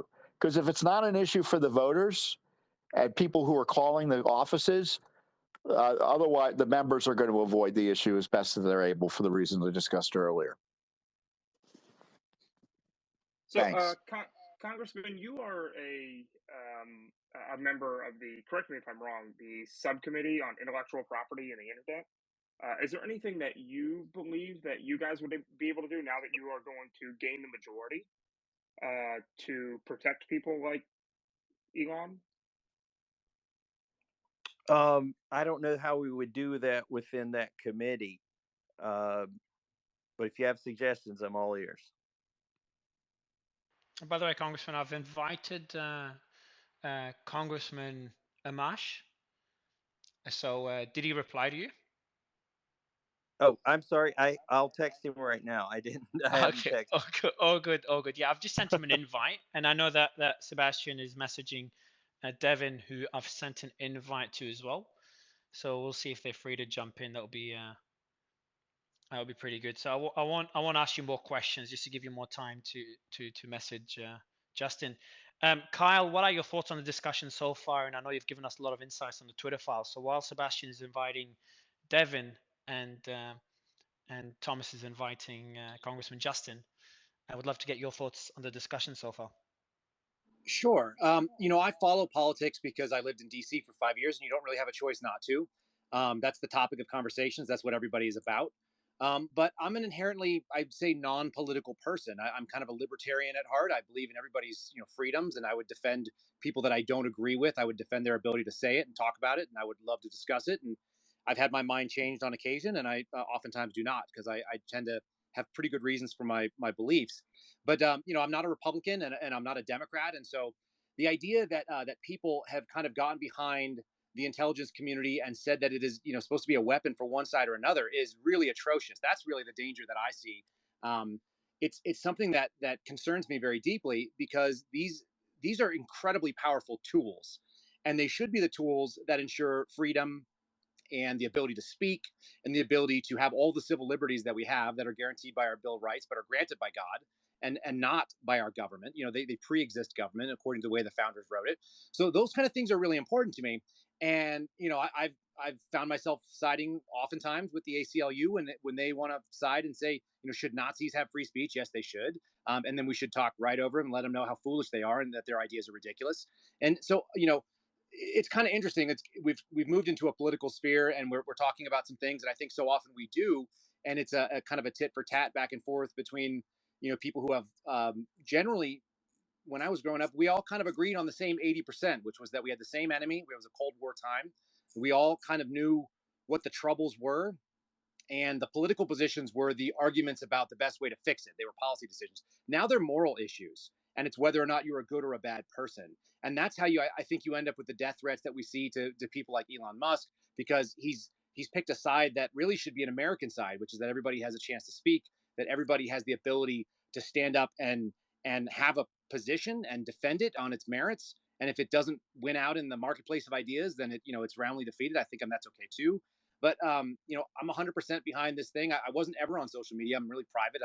You're not going to go out there and be able to find some tweets of mine from 10 years ago or anything to that effect. And I didn't have a Facebook, or I remember having a MySpace. That was kind of fun. But we're kind of in this world where everybody's going to take this political position. I'd love to get back to just being Americans on the same team. Maybe that's really naive.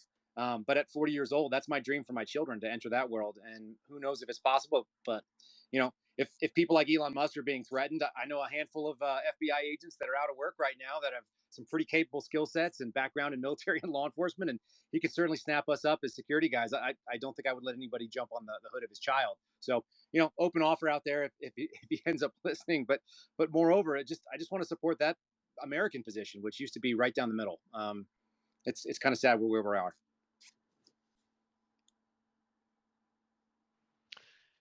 I was going to ask one more question. I was just messaging a few. We might have a surprise panelist jumping in, so I'll be behind the scenes. But Ian, yeah, go ahead, Congressman.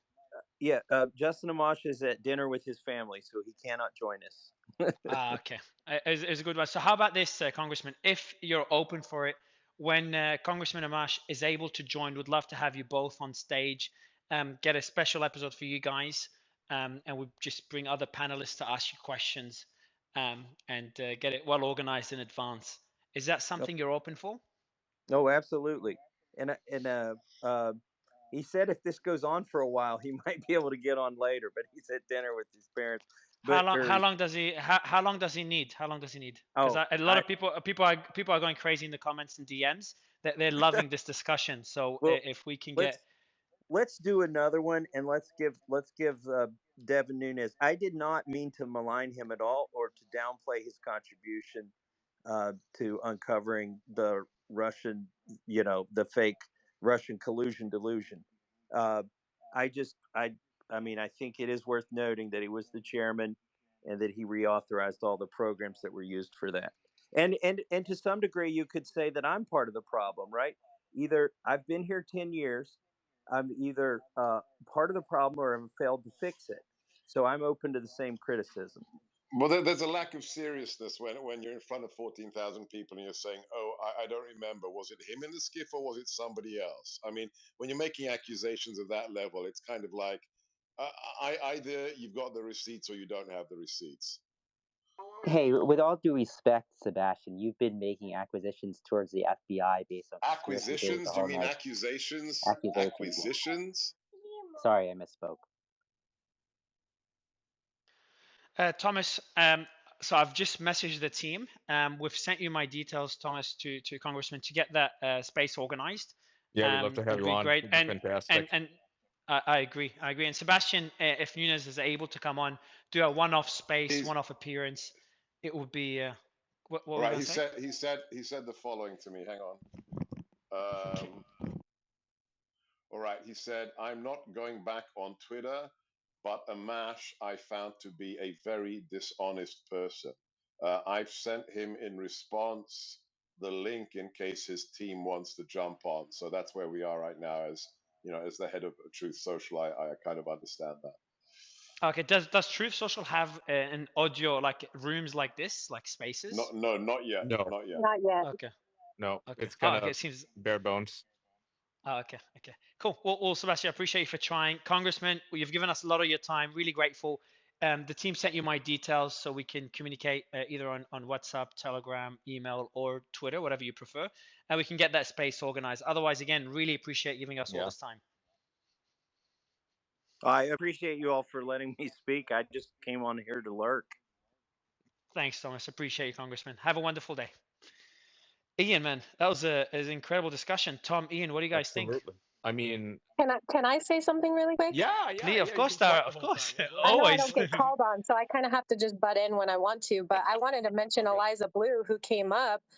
She was removed and dropped back down. But I just want to say a huge shout out to you, Eliza, for all the work you've done, which has been more work than it looks like the FBI has done in stopping the child sexual exploitation that's been running rampant on Twitter. So I hats off to invited you. Yeah, her on to Eliza. Round speak. of I would applause love to to have you, her on. Eliza. Yeah, I've invited. So by the way, Tara, I invited Eliza as soon as I saw her for the one reason to discuss with Kyle the concerns because I know she was Yeah, very I vocal think about that'd this be a issue. good Yes, conversation. Yeah. please. So That needs to Absolutely. happen.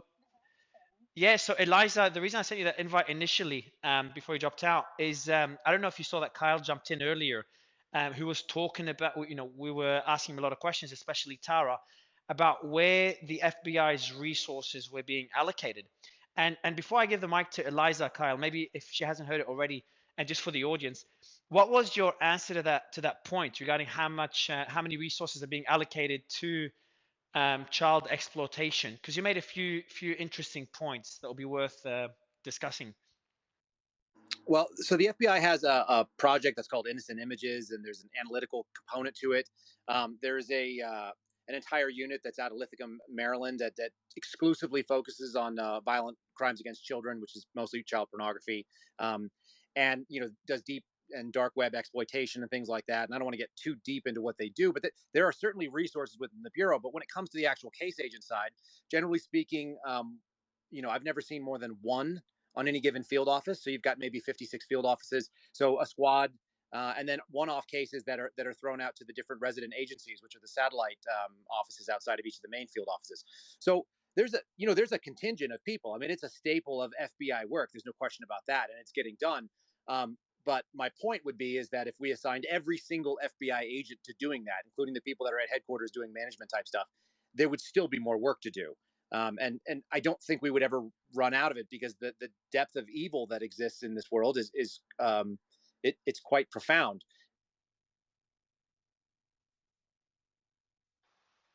And so, we could spend every waking hour, and the FBI.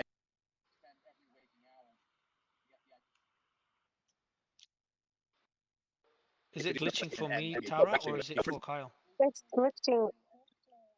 Yeah, Kyle, you're back now. You're back now. Eliza, did you hear? I know it glitched at the end. Did you hear the answer?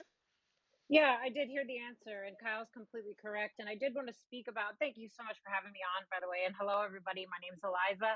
I'm a Hey, survivor Eliza. advocate. I just want to apologize to you. The other day, I kind of flipped out at you. That was really unbecoming. It's okay, Ian. I think we squashed it enough, and I appreciate you apologizing. Thank you. Yeah, my name is Eliza. I'm a survivor advocate for those affected by human trafficking, and I'm also a survivor of human trafficking. And Kyle's completely correct with what he just said about the FBI not being able to tackle this issue at scale. It's beyond the pale, the numbers. I also wanted to speak about something else that Kyle said earlier. The protection of Elon Musk right now, we really need to think back and think about what's happening to Julian Assange. We do not want to see a Julian Assange 2.0 happen to Elon Musk. He deserves our protection for what he is willing to fight for right now, which is, just as we were speaking about earlier, our inalienable human rights. to have this information to speak freely. When it comes to the information that was exposed today through the Twitter files, I cannot say that I'm surprised. I'm personally no fan of the FBI that knowingly knew about Jeffrey Epstein for 11 years and did nothing. That's currently being sued by the survivors of Larry Nassar. This is the FBI. This is the FBI that innocent American citizens are forced under a threat of violence to fund. While they are pushing to censor words of innocent American citizens, the words, the thoughts, the ideas, the non-illegal words of innocent American citizens, they are letting child sexual abuse and exploitation material flourish on an American tech platform like Twitter. So I'm really not very happy, as you can see. It's really difficult for me because I see time and time again innocent American citizens being forced to fund this nonsense and this depravity. So if there's any FBI agents in the room that have their heart in the right place, thank you. But please be a hero, quit your job, and become a whistleblower. We need you. The American people need you, and the survivors sexually exploited on Twitter need you. They need you to do the right thing and speak up. And that's honestly about all I have to say. I've really been enjoying listening to the conversation tonight. And I know there's a lot of people in here that have supported me, especially as the hit pieces have been rolling in. I appreciate you. I love you. And I think with that, I'll probably just chill and listen unless you folks have a question for me. How did the discussion with Elon go? Can you give us like a 2-minute summary? Which discussion? Wasn't there a Twitter Spaces with you guys a few days ago about child exploitation? Sure, it was great. It was an honor and a privilege because first we had the head of working on child safety, Ella Irwin, speaking in an extremely transparent way. I think one thing that's really important about that conversation is that there were no questions pre-scripted, and I asked ahead of time if there was anything that was off limits, and there was nothing that was off limits. So that went really well with Ella Irwin. So kudos to her. She did an amazing job. I was so impressed. And then, of course, with Elon, once again, just solidifying his commitment to making the removal of child sexual exploitation the number one priority. And I think what's amazing about this experience for me is that the proof has been in the pudding. Twitter Safety has put out what they've been working on and the improvements made there. And then Andrea Strappa as well also spoke about the improvements that have been made under Twitter 2.0. So I think it went really well. I'm loving Elon Musk's leadership, especially around this area, because I've been screaming about this issue for years and getting nowhere. Eliza, thank you for what you do, by the way. I'm just curious, what do you think that the issue was before? Why were they so? Why were you stonewalled? People like you. I mean, it seems like based on what we know now, they did absolutely nothing. They put up a wall and ignored all of the CSE that was on the platform. Yeah, that's not factual. So Twitter did, by law, have to remove some child sexual abuse material and child sexual exploitation material, and their numbers do speak to that.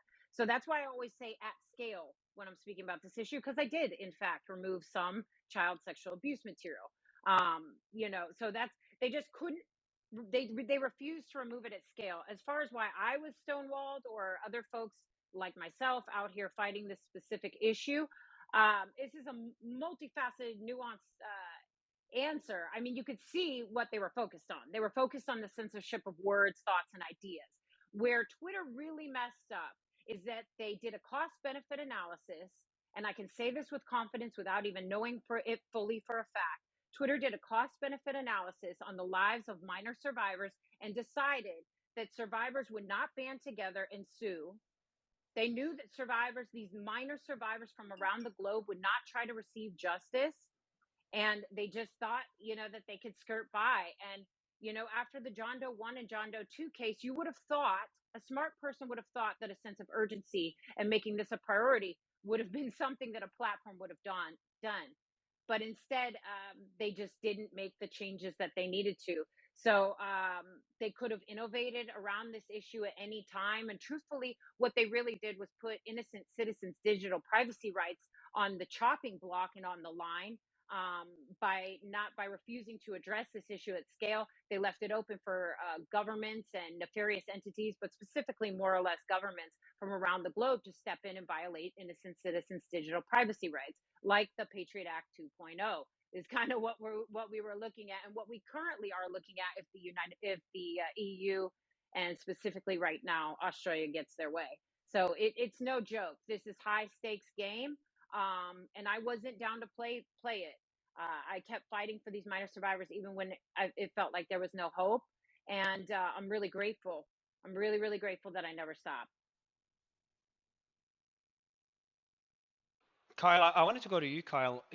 Your thoughts on Eliza's concern and why you think not enough was done. I know you talked about the FBI's limited resources, but I think Eliza had some critical points to make about, you know, the real, like, how much did the FBI really care about this problem? And then your thoughts about Twitter's lack of care on such a serious matter. Did you have any thoughts on this, Kyle? Kyle, you're muted. I'll DM Kyle. Tom? Eliza, Tom Fitton over at Judicial Watch. I can't say I followed the issue as closely as I probably should have because it's just too unpleasant. And I think that's the challenge you have, as you know more than any of us do. I want to highlight what the point you made about protecting Elon Musk.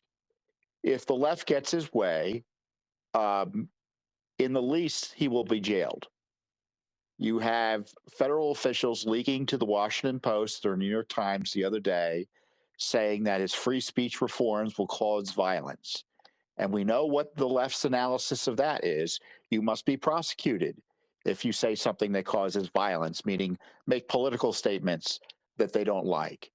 So these are not idle issues here. These are real threats, and obviously we're seeing something much more dire with the attack on his family this week that the left is pretending is not important.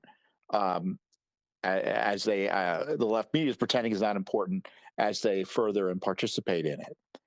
But the other issue is, with respect to your issue, it's kind of more of the same, is that we've had this, it shows you the depravity of the big media, that we've had the head of a major corporation admit that the corporation prioritized, as you highlight, censorship to the detriment of protecting minors from sexual exploitation.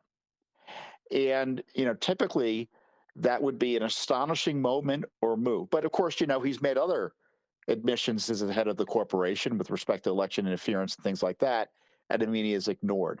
But it shows you how politicized things are, that even when he confirms that kids were abused as a result of the prior misconduct of Twitter management, a major corporation, the media refuses to cover it because they're more interested in suppressing our speech and making it harder for Americans to exercise their free speech rights. And if kids get in the way, so be it. What a nightmare we're in. These are the same depraved individuals that will cheer on blood-soaked war criminals. Children mean nothing to them. So what are we really talking about here? We've seen time and time again that their human life is of no consequence to them, and children's lives are of no consequence to them. So would it come as a surprise that the corporate media is willing to sweep minor sexually abused victims under the rug? It doesn't come as a surprise to me, but I've known the game. I've seen the game. I've seen it play out a million times. And to make it 10 times worse, the corporate press decided to attack me as a survivor for serving Elon in this way to the best of my ability. It's really, really sick, and it's really depraved, and I think it speaks volumes. I truly do. It was one thing for them to ignore the issue while I was screaming out here for so long. It was one thing, but now for them to flip it and act like nothing's happening, like nothing's changing, is really, really sick. But I expected all this, so I've been prepared for it. And you know what? We do need to, I think you're right. We need to support Elon Musk in this moment. We can't see another Julian Assange in our lifetime. Julian Assange should be free. and all he wanted was to he wanted to publish things that that the world, that the ruling class might not have wanted us to see, but we deserve to see. We fund the United States government. We fund these governments as innocent citizens of the world. You know what I mean? They work for us. So that's where I think things get twisted, and I refuse to let Elon Musk go down in a burning flames over wanting to give innocent citizens free speech. Sick. Can I just You gotta unmute. hello? Can I just one Yeah, quick fact check here? There is one massive difference between Julian Assange and Elon Musk. Okay, can we just remember what Elon Musk's philosophy was for WikiLeaks? His philosophy is there should be nothing classified, ever. That's insanity. And if you want to ask a professional like Kyle Seraphin whether that's a good idea, we shouldn't confuse these two people. Elon Musk have never said that. Okay, the idea that we fund the FBI and the CIA doesn't mean there should be no classified documents in the world. And that's what he built WikiLeaks on. Complete leaking of everything. That way lies insanity. As somebody who worked in the administration, we do overclassify, I'll give you that. But he built his whole philosophy on no classification. And that is, ask Kyle if that's a good idea. I actually agree with Sebastian on this one. Well, I didn't say it's anything about hard. I didn't say anything about issues being declassified. In fact, I specifically asked WikiLeaks and I specifically asked Twitter 2.0 to retract anything that would put minor survivors or survivors of human trafficking at risk. I've done this multiple times with both WikiLeaks and with Twitter 2.0. So it's not like I'm. Yes, you have. Yeah. It's not like I'm saying. No, but Julian you know what? Assange has a philosophy. Every journalist worth their salt has come out and stood up for Julian Assange. So this is non-negotiable. Everybody knows what's happening to Julian Assange. I'm not a journalist. Any I'm journalist, not a journalist. any journalist or any citizen that believes in a free press and free speech and whistleblower protection and anything of that nature has come out and spoke out about Julian Well, Assange. I don't care. I don't care, and I don't count myself with those people. The idea that you build a platform that there should be nothing classified and everything should be leaked is anarchy. Anarchy. Well, I will say that if you don't do the crime, then you don't need to have it be exposed. What are you talking about? So the nuclear launch codes for America should be unclassified? What are you talking about? I fund these people. As far as I'm concerned, nothing should be a secret to me. That's how I feel. I fund these people. Well, then there's nothing safe. Then the Russians can corrupt us, and the because Chinese they would still can corrupt us. Foreign countries would still have secrets, and America wouldn't. That's and the we issue with WikiLeaks. Yeah. Kyle, I know you had your hand up, and I I'd was love trying to weigh give you in the on mic this earlier. too. There's a couple Yeah, of things that perfect have been timing. said that I wanted to chat about if it's possible. And Eliza, I'll kind of do it in order. Just real quickly, you mentioned that you have a lot of animosity right now or a lot of distaste for what the FBI has done, and I think that's totally reasonable. There's a dangerous culture and really a nasty culture within the FBI of sexual impropriety, and I don't know if that's what leads to this sort of negative ability to handle child pornography cases and the small push. I've got Steve Friend who's sitting over in my text messages right now, and his statement was that violent crimes against children, VCAC as we call it, is unpleasant work. So the FBI doesn't force it. It's much easier to have people go after gangs. You can make people go after drugs. You can go after fake terrorism cases. But even the public doesn't really want to know that child pornography and these types of things exist. And so, as an FBI agent, it's very easy for you to pop smoke and eject yourself from the VCAC program and that kind of investigation pretty much at any moment. You can self-identify and quit, but you can't do that for January 6th. So that's a real serious priority problem. And as I said, I have this strong feeling because I know of a significant number of executive management people. This is the senior executive service involved in strong sexual impropriety. I'm not talking about children. I'm just talking about that they are compromised when it comes to their sexual decisions about the people they work with. And that is incredibly dangerous. That is a group of people that are willing to be morally compromised when they have sworn to not do that. And so their ability to look over child pornography as a significant problem or make it the primary focus of the FBI, which we could do, it's within their purview. and they choose not to do it. So I think that your Well, frustration with them is very well I placed. do want to say something for the record. So even though I have my own thoughts and feelings on the FBI and the United States government, I do abide by the law with everything that I do as far as my advocacy. So I think sometimes that could get a little confusing for folks. I like to clear that up, because the FBI is what we have. I do things the right way. I do things above board, legally, lawfully. I do everything the right way. But as a private citizen, I like to speak my mind. I understand why folks don't want to look at this issue. I understand why individuals who work for the FBI wouldn't want to look at this issue.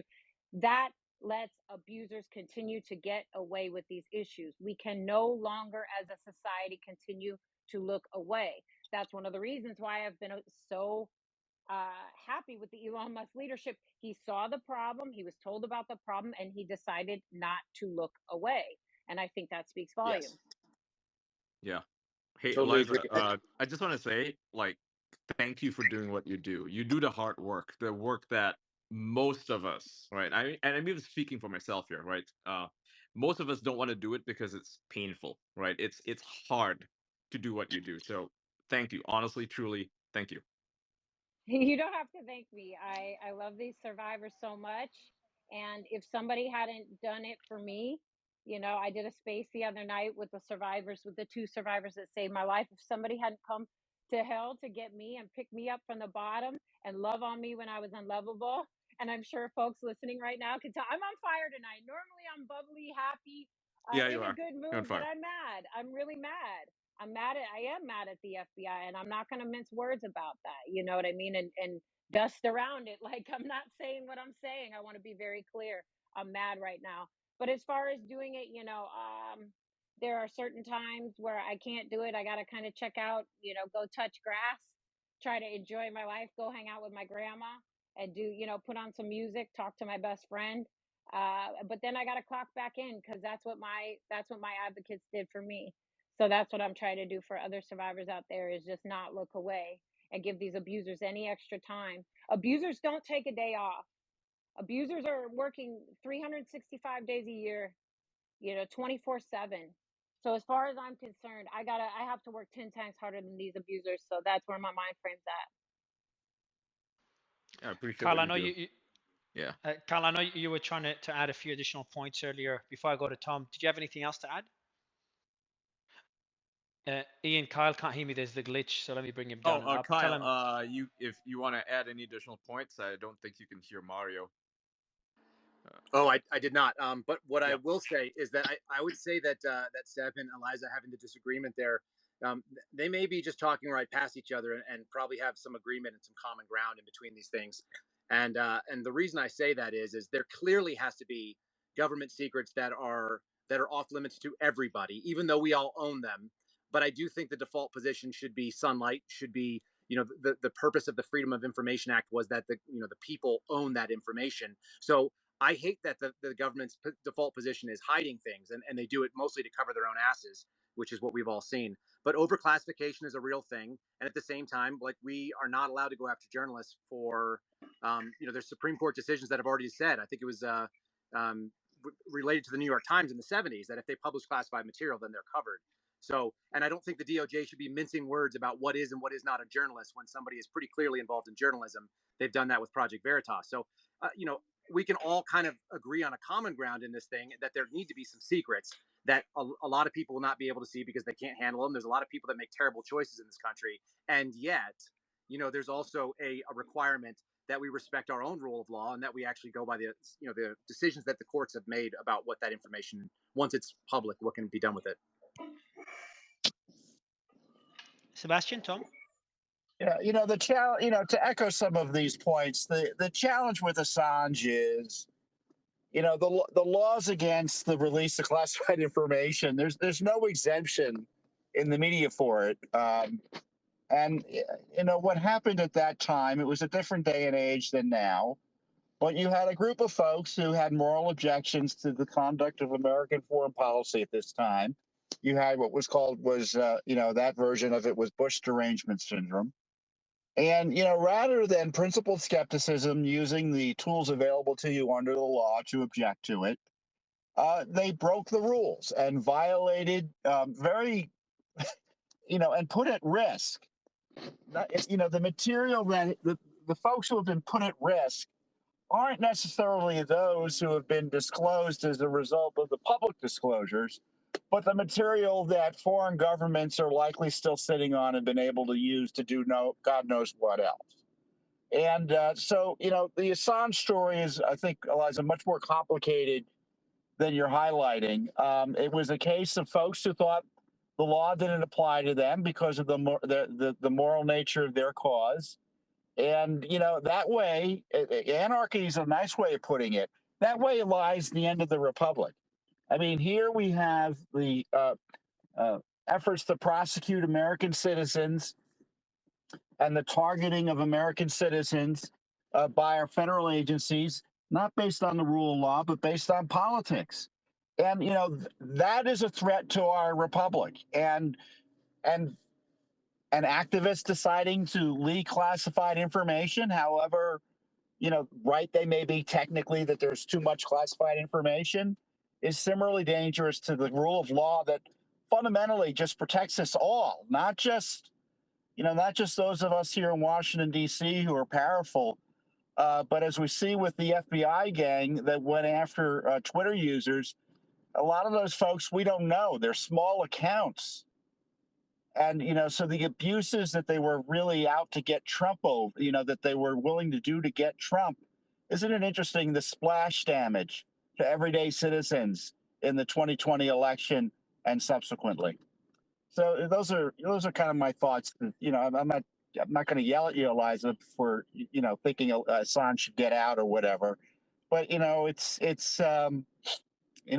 think the Justice Department should be treated with significant skepticism. It doesn't mean necessarily all of its targets should be given a pass. Thanks. Yes. I think that the Assange story is so complicated that those on the right and the left both agree and disagree with whether he should be freed or released or whatnot. So I think you're right, Tom. There's always a possibility that we're talking past each other, but let's be clear here. There's a reason that the classification system exists, and it's not for political purposes. It's to protect Americans. It is abused. It has grown to a bloated state today. But the idea, and he has not recanted on this to this day. Julian Assange says nobody should have classified information. That's insanity, and that goes to his narcissistic personality. It's like the levels of analysis you need for Snowden. Okay, Snowden, great whistleblower. A, he's not a whistleblower. He didn't use the whistleblower protections. And B, where did Snowden go with his 28 terabytes of classified information? He didn't go to Switzerland. He didn't go to Vanuatu. He went to China, to communist China, and then to Moscow. Okay, so there's always an extra level of analysis you have to look at. So let's not confuse idealism and political distortion of the national security environment with people who are actually undermining your security and my security and taking terabytes worth of classified data from the NSA to communist China and Vladimir Putin. That's not going to help anyone on this call. I wanted to kind of end the discussion with a quick question for you, Sebastian, if you don't mind. A completely different point that I wanted to ask. Today, I was pretty surprised to see Trump's NFT collection drop. I don't know if you've looked into it. You had checked it out. Yeah, no, I opened my show with it yesterday. What do you think? You think actually, I won't give you my thoughts. Would love to get your thoughts first.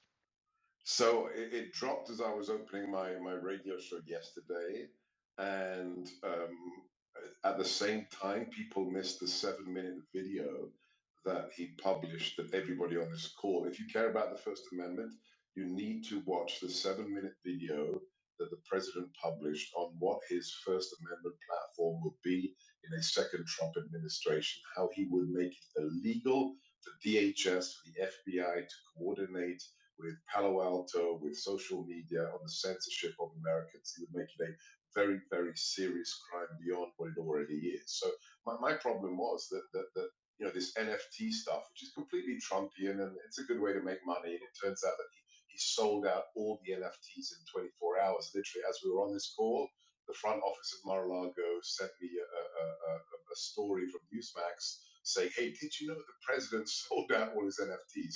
That's great, but I was incensed, and the second I saw the story, I was furious yesterday, and I contacted Mar-a-Lago and I said, "Who the hell launched the NFT campaign on the same day as his first substantive policy statement since he announced he's running 5 weeks ago?" And I get a response from the comms team saying, "Oh, it's one of his business partners." Well, I don't care if it's Mother Teresa come back from the dead. The thing that isn't coordinated and you drop it on the same day is one of his most important policy statements since he left the White House. So, again, today I did another monologue, and you guys can, go to my podcast on Spotify or SethGorka.com. It's just 9 minutes long. You can listen to my opening monologue. For those who care about the Republic and who want America First back, those who want to train the deep state, the FBI, DHS, DNI, you've got to have a berserker like President Trump back in the White House, but he needs a team of serious men and women around him. He needs a killer chief of staff, somebody like Kash Patel right now, and he doesn't have it. I've been down to Mar-a-Lago recently. He's got a lot of young people running around him, a lot of pretty people. He doesn't have heavy hitters, and that's going to be a problem. But the good news is we've got 2 years until the election, but he's got to start surrounding himself with serious people who know how to get stuff done. If you know what I mean. So, regarding the Trump NFTs, I don't know if a lot of people know this or not, but this was actually not anything that was. It was done through a company that licensed Donald Trump's name. It doesn't benefit Donald Trump. I mean, it's not him selling them. It's not the campaign selling. The campaign doesn't benefit at all.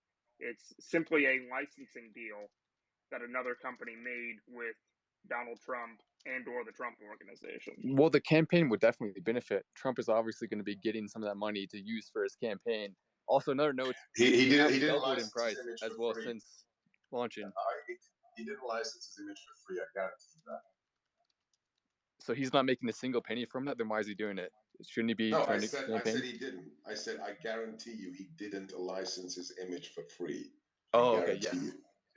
Oh no, Yeah, no, it there's doesn't no say way. that he did it for free. So I know he's making money on it, but it's just a lot of people. It seems to be like a misunderstanding that a lot of people think that this was either the campaign, especially the campaign, putting this It's out. unrelated to That's the not- campaign. It's completely unrelated to the campaign. Yeah, it's his own. Correct. Like he doesn't even own the NFT business that's doing it. So they're using his likeness and using him to promote a bunch of stuff, right? Along with like the dinners and things like that. But they must have paid him like maybe a couple of $1 million or something, right, for that. So he gets cut in on the deal essentially. Personally, it doesn't sit well with me, right? I don't like that, especially like I think that it undermines his campaign overall because it kind of shows a lot of people that he's not serious as a president. Like it gives the impression, right? I don't know if this is true, but like it gives me the impression that, like this should have been something that was done before he announced the campaign. There's something that you do in between presidencies or something, like right now it just detracts from his actual message, which was that 8-minute video, which is absolutely worth watching. But so many people missed that because it dropped on the same day, and everybody was just talking about the NFTs. It's like, what the hell? It's awful. By the way, does anyone know where Stella Assange is? She's in London, isn't she? Does anyone know Julian Assange's wife? Yes. She's in London, yes? Yes. Okay, she's a bit early for her. So I'm gonna have her jump in the space. We'll do a special where we bring her in because I think it's definitely a discussion worth having. And I'm Harrison, informed by a pretty knowledgeable NFT guy. He's one of the big ones on OpenSea. That there's not a chance he got more than a few $100,000. It seems to him. And someone this is a said Trump someone supporter, said by the way. someone said he got I read somebody got 4 million out of it, or that's No, his cut? that's not him. That's the 4.5 million is how much they made in total. But even then, it's they may not have made recoup the cost from the mint, right? Like minting NFTs costs money. It's not free, right? You can't just mint something. So, yeah, it may be a matter of him trying to stay hip, and it wasn't good timing. definitely not. I mean, right now, of course, they made some money off of it, no doubt, but maybe not the best timing. Well, 'cause we know it's not the best timing. Yeah, it was minted on the Polygon blockchain, and NFTINT was a company behind it.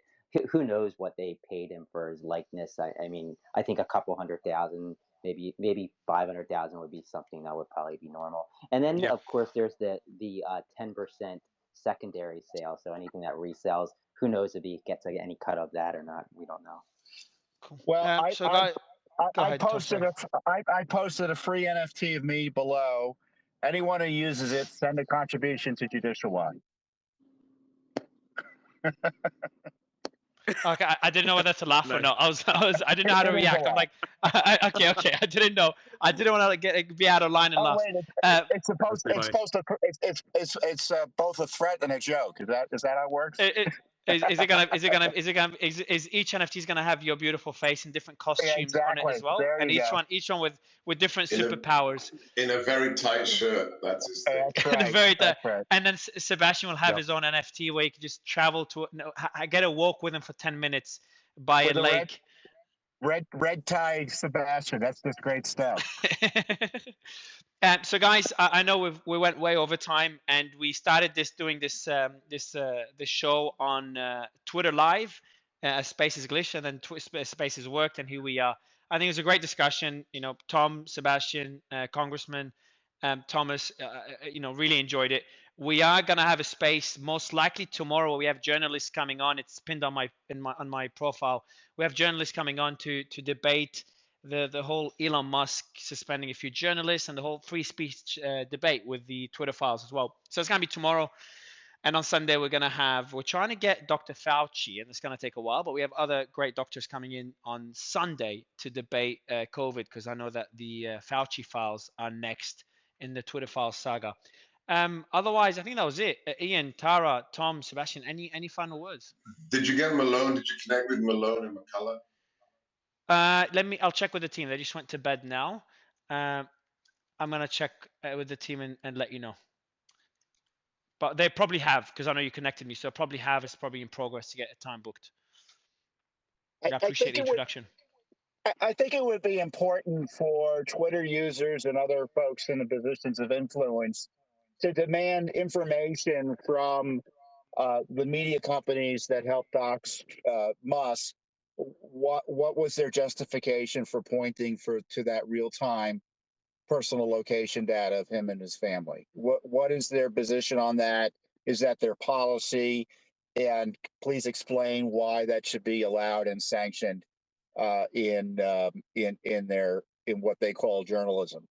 We're in a massive propaganda effort right now to destroy Musk, and it now officially involves harming him and his family in dangerous ways.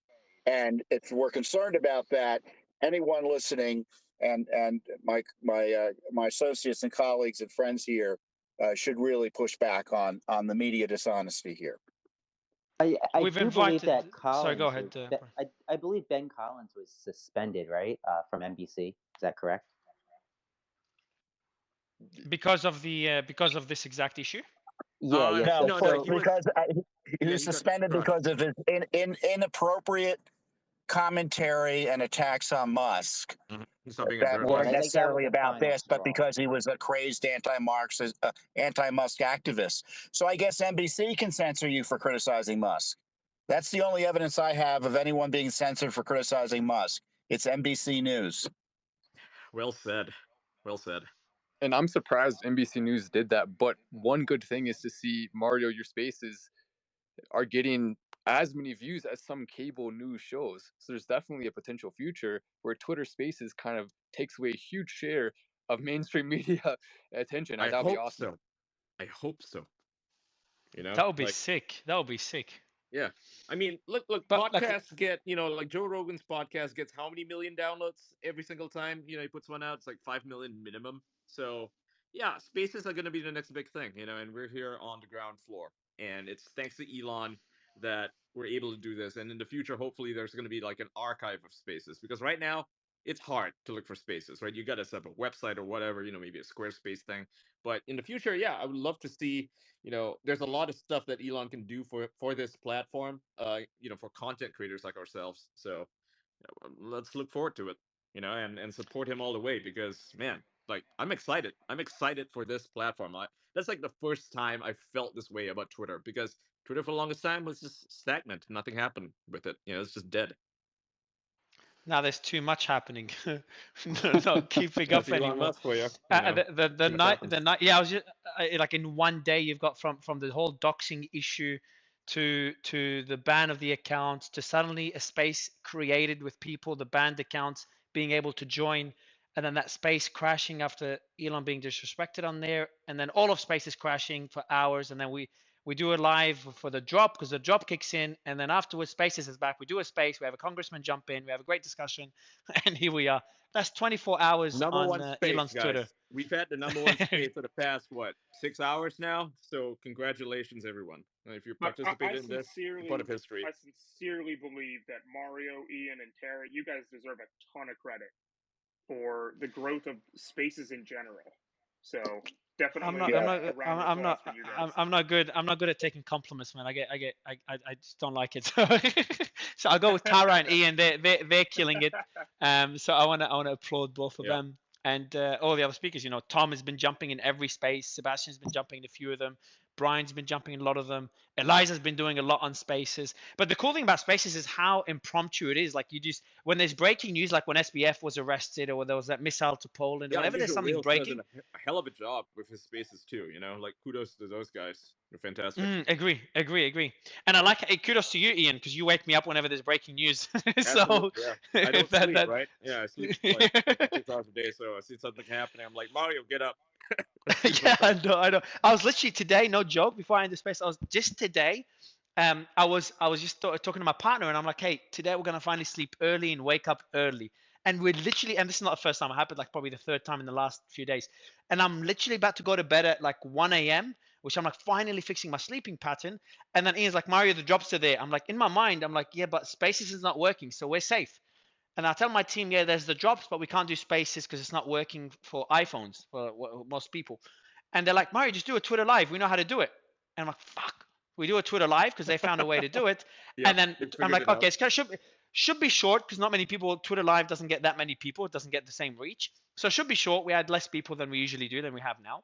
And I'm like, we're chill. Halfway through, we're me, Ian, Steve, and Brian. We're covering Ed Krasenstein, and we're covering the drop. And then Spaces works. I'm like, that's it. My day, my sleeping pattern is gonna continue being screwed. And here we are. But it's it's such a. How you guys have lives. Who said we have? You can't speculate like this, Sebastian. Who said I have a life? Okay, I'm sorry. I apologize. Making any assumptions? Yeah, I don't have a life. It's true. But it's also crazy. Like we. Yeah, it's crazy as well. Like I have a business to run. I think I do. I don't know what happened to it. But I like as well how we spend so much time with each other. I'm really good at time management. Yeah. Yeah, bro, I don't know. I'm driving the car and I'm picking up my daughter. My daughter gets in. What are you doing on Spaces? Oh, wow. I don't blame her. I don't blame her. I don't blame her, Tom. I don't blame her. In a few days, she'll be joining the Spaces and listening. Anyway, guys, I really appreciate it, and hopefully one day we could all meet together, over a drink and talk about the good old days when we used to have, a few 100,000 listeners per space, and we'll be talking about it when we have 10 million listeners per space. You never know. But otherwise, really appreciate it, guys. I'll see you all tomorrow. For the audience, really appreciate you all. As always, follow all the panelists. They do great spaces themselves. And on my profile, the next space, tomorrow space, is pinned there. It has question marks on what it is, but I'll tell you now, it's going to be a debate between journalists about about censorship, Elon Musk, and recent events, including the Twitter files drop. And we're going to have journalists on both sides of the aisle, so it would be a difficult debate to host, but one worth having. Appreciate you all. Thank you so much, Tom, Tara. Tara, any final words? You're always the best at ending this.